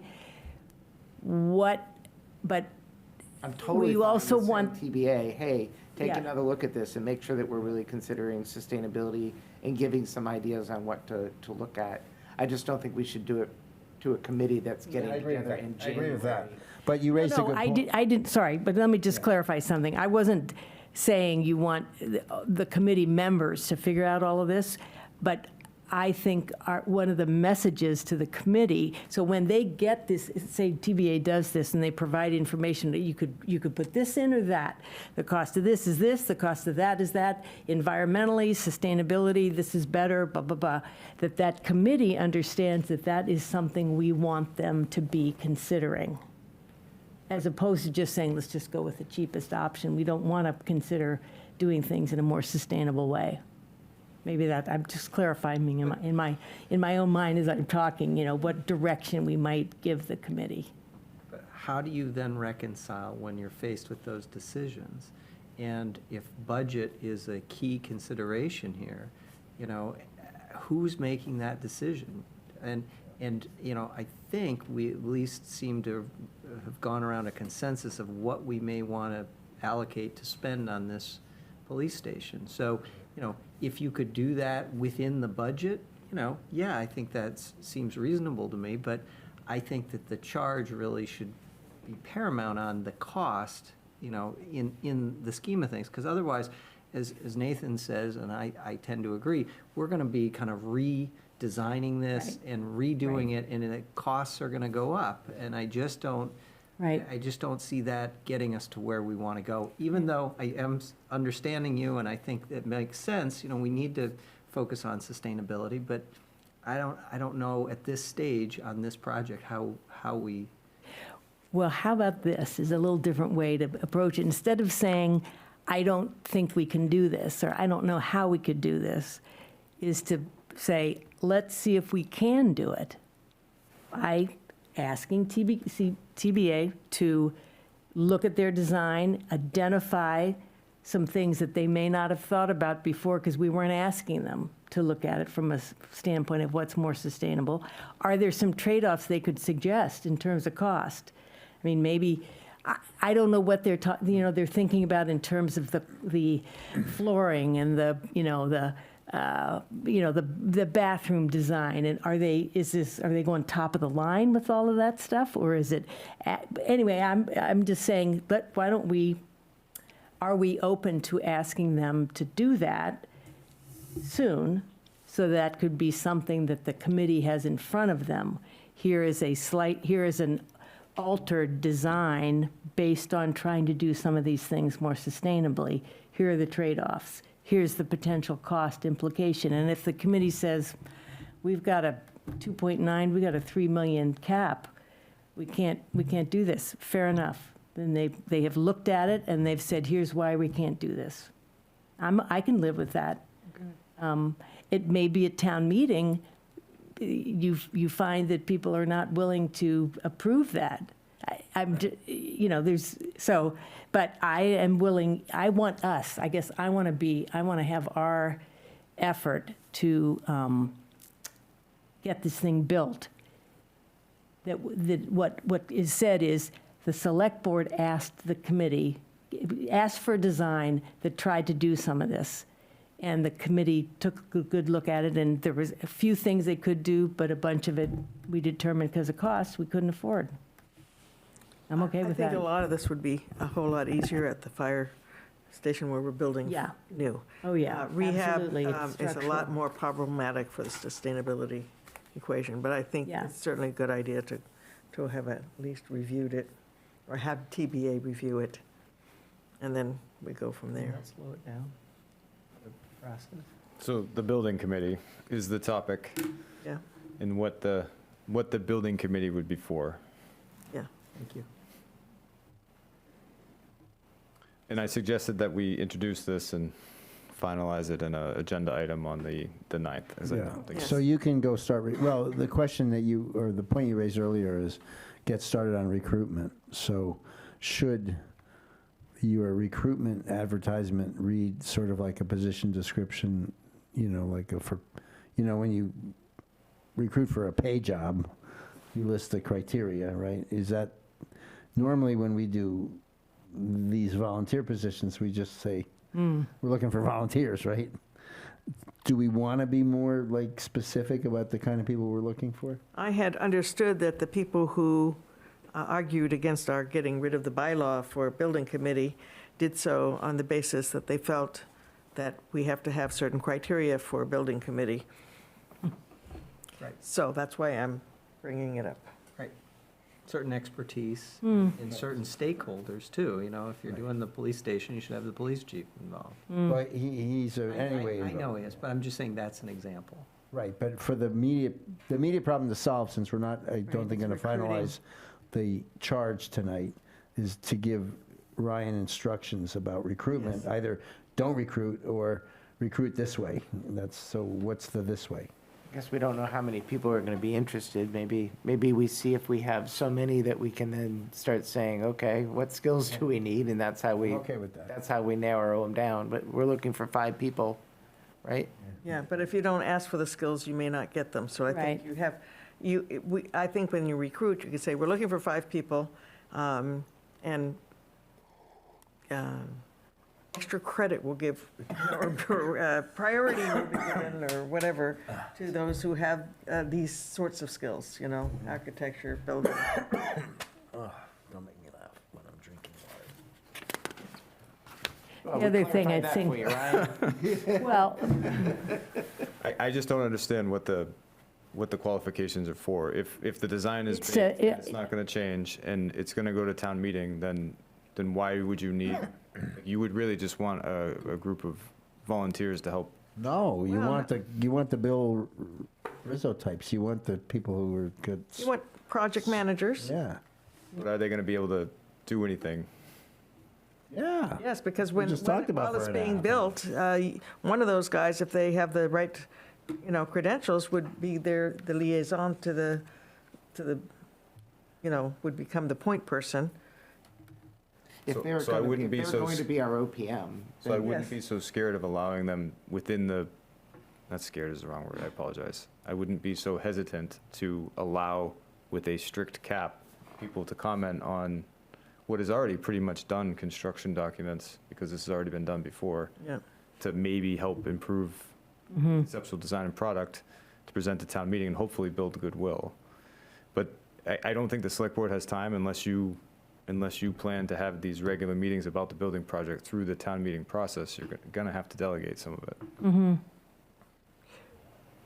I'm totally The last time for we that. had those, Because to be honest, like with a designer and me and the police chief, we don't need a committee. So the committee would have to be charged to do something on behalf of the select board. Otherwise, you're just creating a committee to create it. Okay. So that's an alternative, yeah, is not have any, Yeah. do it as a, don't say the word. Yeah, that's an interesting question, just I in have- terms of politically, I was just want to say, and how folks in town would feel about a, Staff-led basically a staff-led building committee. building committee. Building. I'm not suggesting that. I'm suggesting more to let the building committee in a little bit. So you're suggesting make we, it so that, that they are more involved in the design, the final design. With parameters. I Yeah. think you'd be surprised. I think they'll make it better. I'm for that. But, and you think that can be done on a fairly quick turnaround time? I don't know. Yeah, yeah. What did we, so we're on this ticking clock. What did we tell TBA? What, are they doing anything at the present time, or is everything on hold until they presented their design and their cost estimate? And they're not right now circling back and doing anything else at the moment, We right? haven't decided on that $100,000 that we need to spend. Right, so we're kind of holding up the process at this point. And so your suggestion maybe is to give them a charge for something else to go do while we're waiting, like environmental, which they would have to scope that and charge for it, I guess, right? Or would they do it? If we came back to TBA, because this is going to take like 2 weeks, 3 weeks, right? We got Christmas and then we're meeting on the 9th and blah, blah, blah. We might get some people over Christmas to volunteer, but who knows? So this whole piece is going to take 2 or 3 weeks to materialize. We're already on a short time frame. Should we be asking TBA to do any of what you're talking about in preparation? Is there anything else we should be doing in parallel so that we're more ready to go? I guess is what I'm asking. Question. I think, personally, I think we just focus on, let's get this committee together. Right. So maybe your Say it suggestion. again, Nathan, I didn't hear. I think we focus on getting this committee together as quickly as we can, you know, try to finalize it on the night so that we can get going and let them. All right, so maybe we do your way, just go out, put an ad out for volunteers, holidays. and let's see what we get. Okay. Well, I would, maybe a friendly amendment would be to say volunteers with, it would be helpful if volunteers have a background or experience in whatever those 4 or 5 different things you mentioned. Building experience, architectural experience, project management experience. Sure. Something like that. Just Other building committees. or other building committees. Sure, right. And the other thing I would just say to all of us is, we should be thinking about people that we think would be very useful, do a great job on this implementation committee, and reach out to them, That's a good idea. right? So they ask them, would they think about it, and put their name in the hopper. Because you're saying ideally, we would actually appoint the committee on the 9th.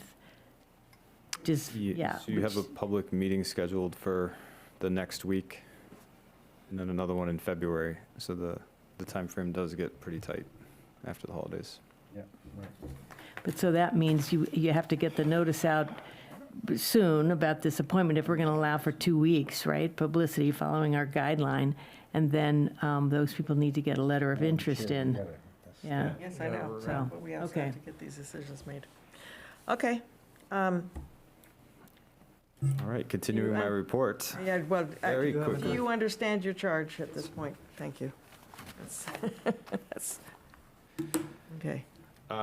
Just briefly, because it is timely, so I'm requesting that the board consider passing a temporary parental leave policy to allow the extension of leave time paid for employees who are on parental leave, and I acknowledge completely that we have a current employee that this would apply to. Municipal employees are exempt from the state's paid parental leave policy. The town also has 2 significant parental leave policies, one with the Carlisle Teachers Association, which grants 40 days of paid leave or 15 days of paid leave for a, I don't want to say secondary caregiver, but non-birth giving caregiver. We also have a group of, a contracted group of people who have 40 days as well. So in the state of Massachusetts, the only people that are not qualified for some type of paid parental leave are people who own their own business or municipal employees. So I believe this is a parity issue. The state allows for up to 12 weeks of paid leave. As I said, benefits in Carlisle allow up to 40. If you don't have some type of paid benefit, you have to use FMLA leave, which is 12 weeks unpaid. So I'm requesting that the select board allow me to grant the authority to issue 70 hours of paid parental leave for non-union town employees who qualify as new parents through birth or adoption as an interim measure before the town considers updating its parental leave policy for a more permanent decision. And this authority would expire at the end of next calendar year if no decision is made.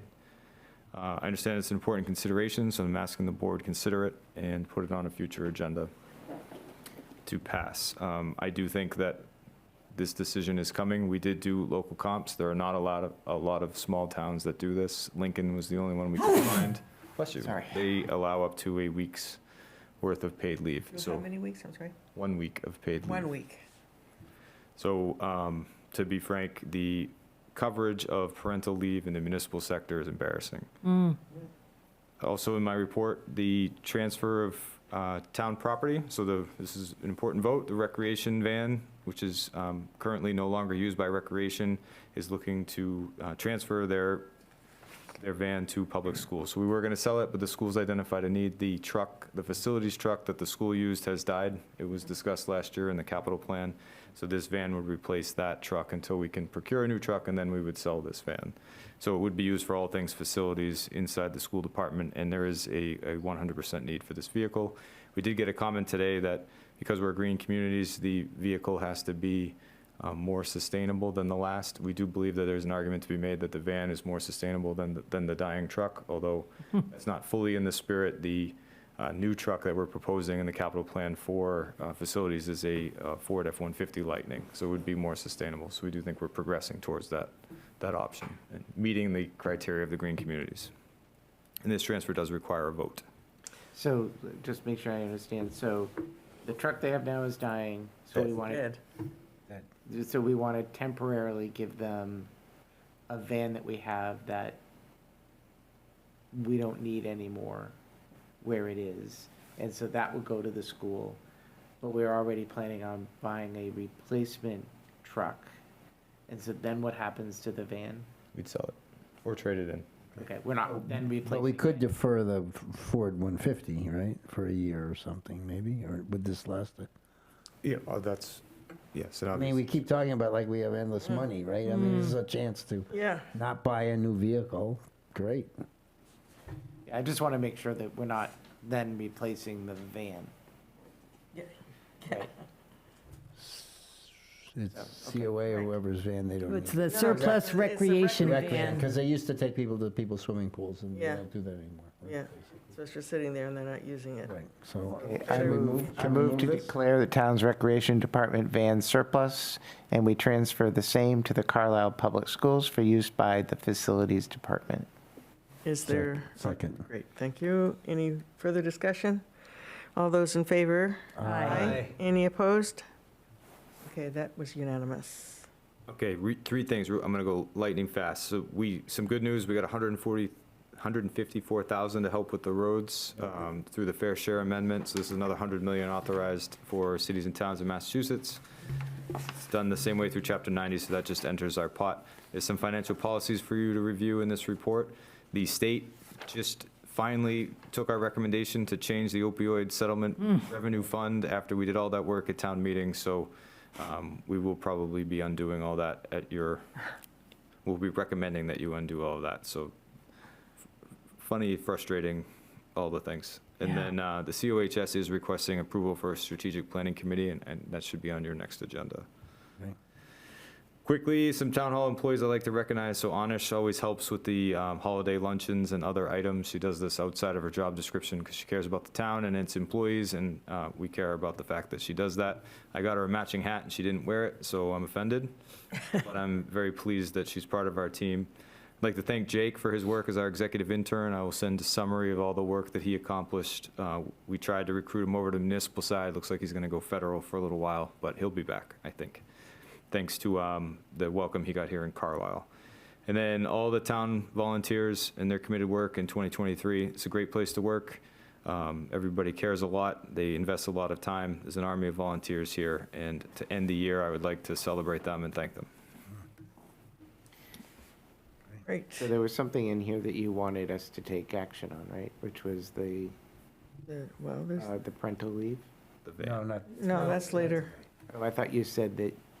Well, He's making a proposal, but we're to consider it and then act on it at the next So when it meeting. says I'm requesting the select board allow me to grant authority to issue 70 hours, you don't mean you want it right now? Correct. Okay. okay, thank you very much. We need to review the minutes and warrants. I did send in a correction of Nathan's name, or was it Travis's? I don't forget anyway. The two names got mixed up. One of those. Sorry, it was Nathan Modell. Nathan Modell. Yeah, so I said, anyway, so that got fixed. Yeah. I would be afraid of that. Both gonna have nightmares. Yeah, that's what it was, okay. And there was one other thing, but it was, again, totally ridiculous, so. I move that we approve the Select Board meeting minutes as presented for the December 11th, 2023 Select Board meeting. As amended. As amended. Oh, got it. So you're saying Where it says what we absent. have in the packet is not the amended version? That's correct. Sorry, okay. Sentence. The meeting minutes as amended for the December 11th, 2023 meeting. Second. Any further discussion? All those in favor? Aye. Any opposed? Okay, that's unanimous.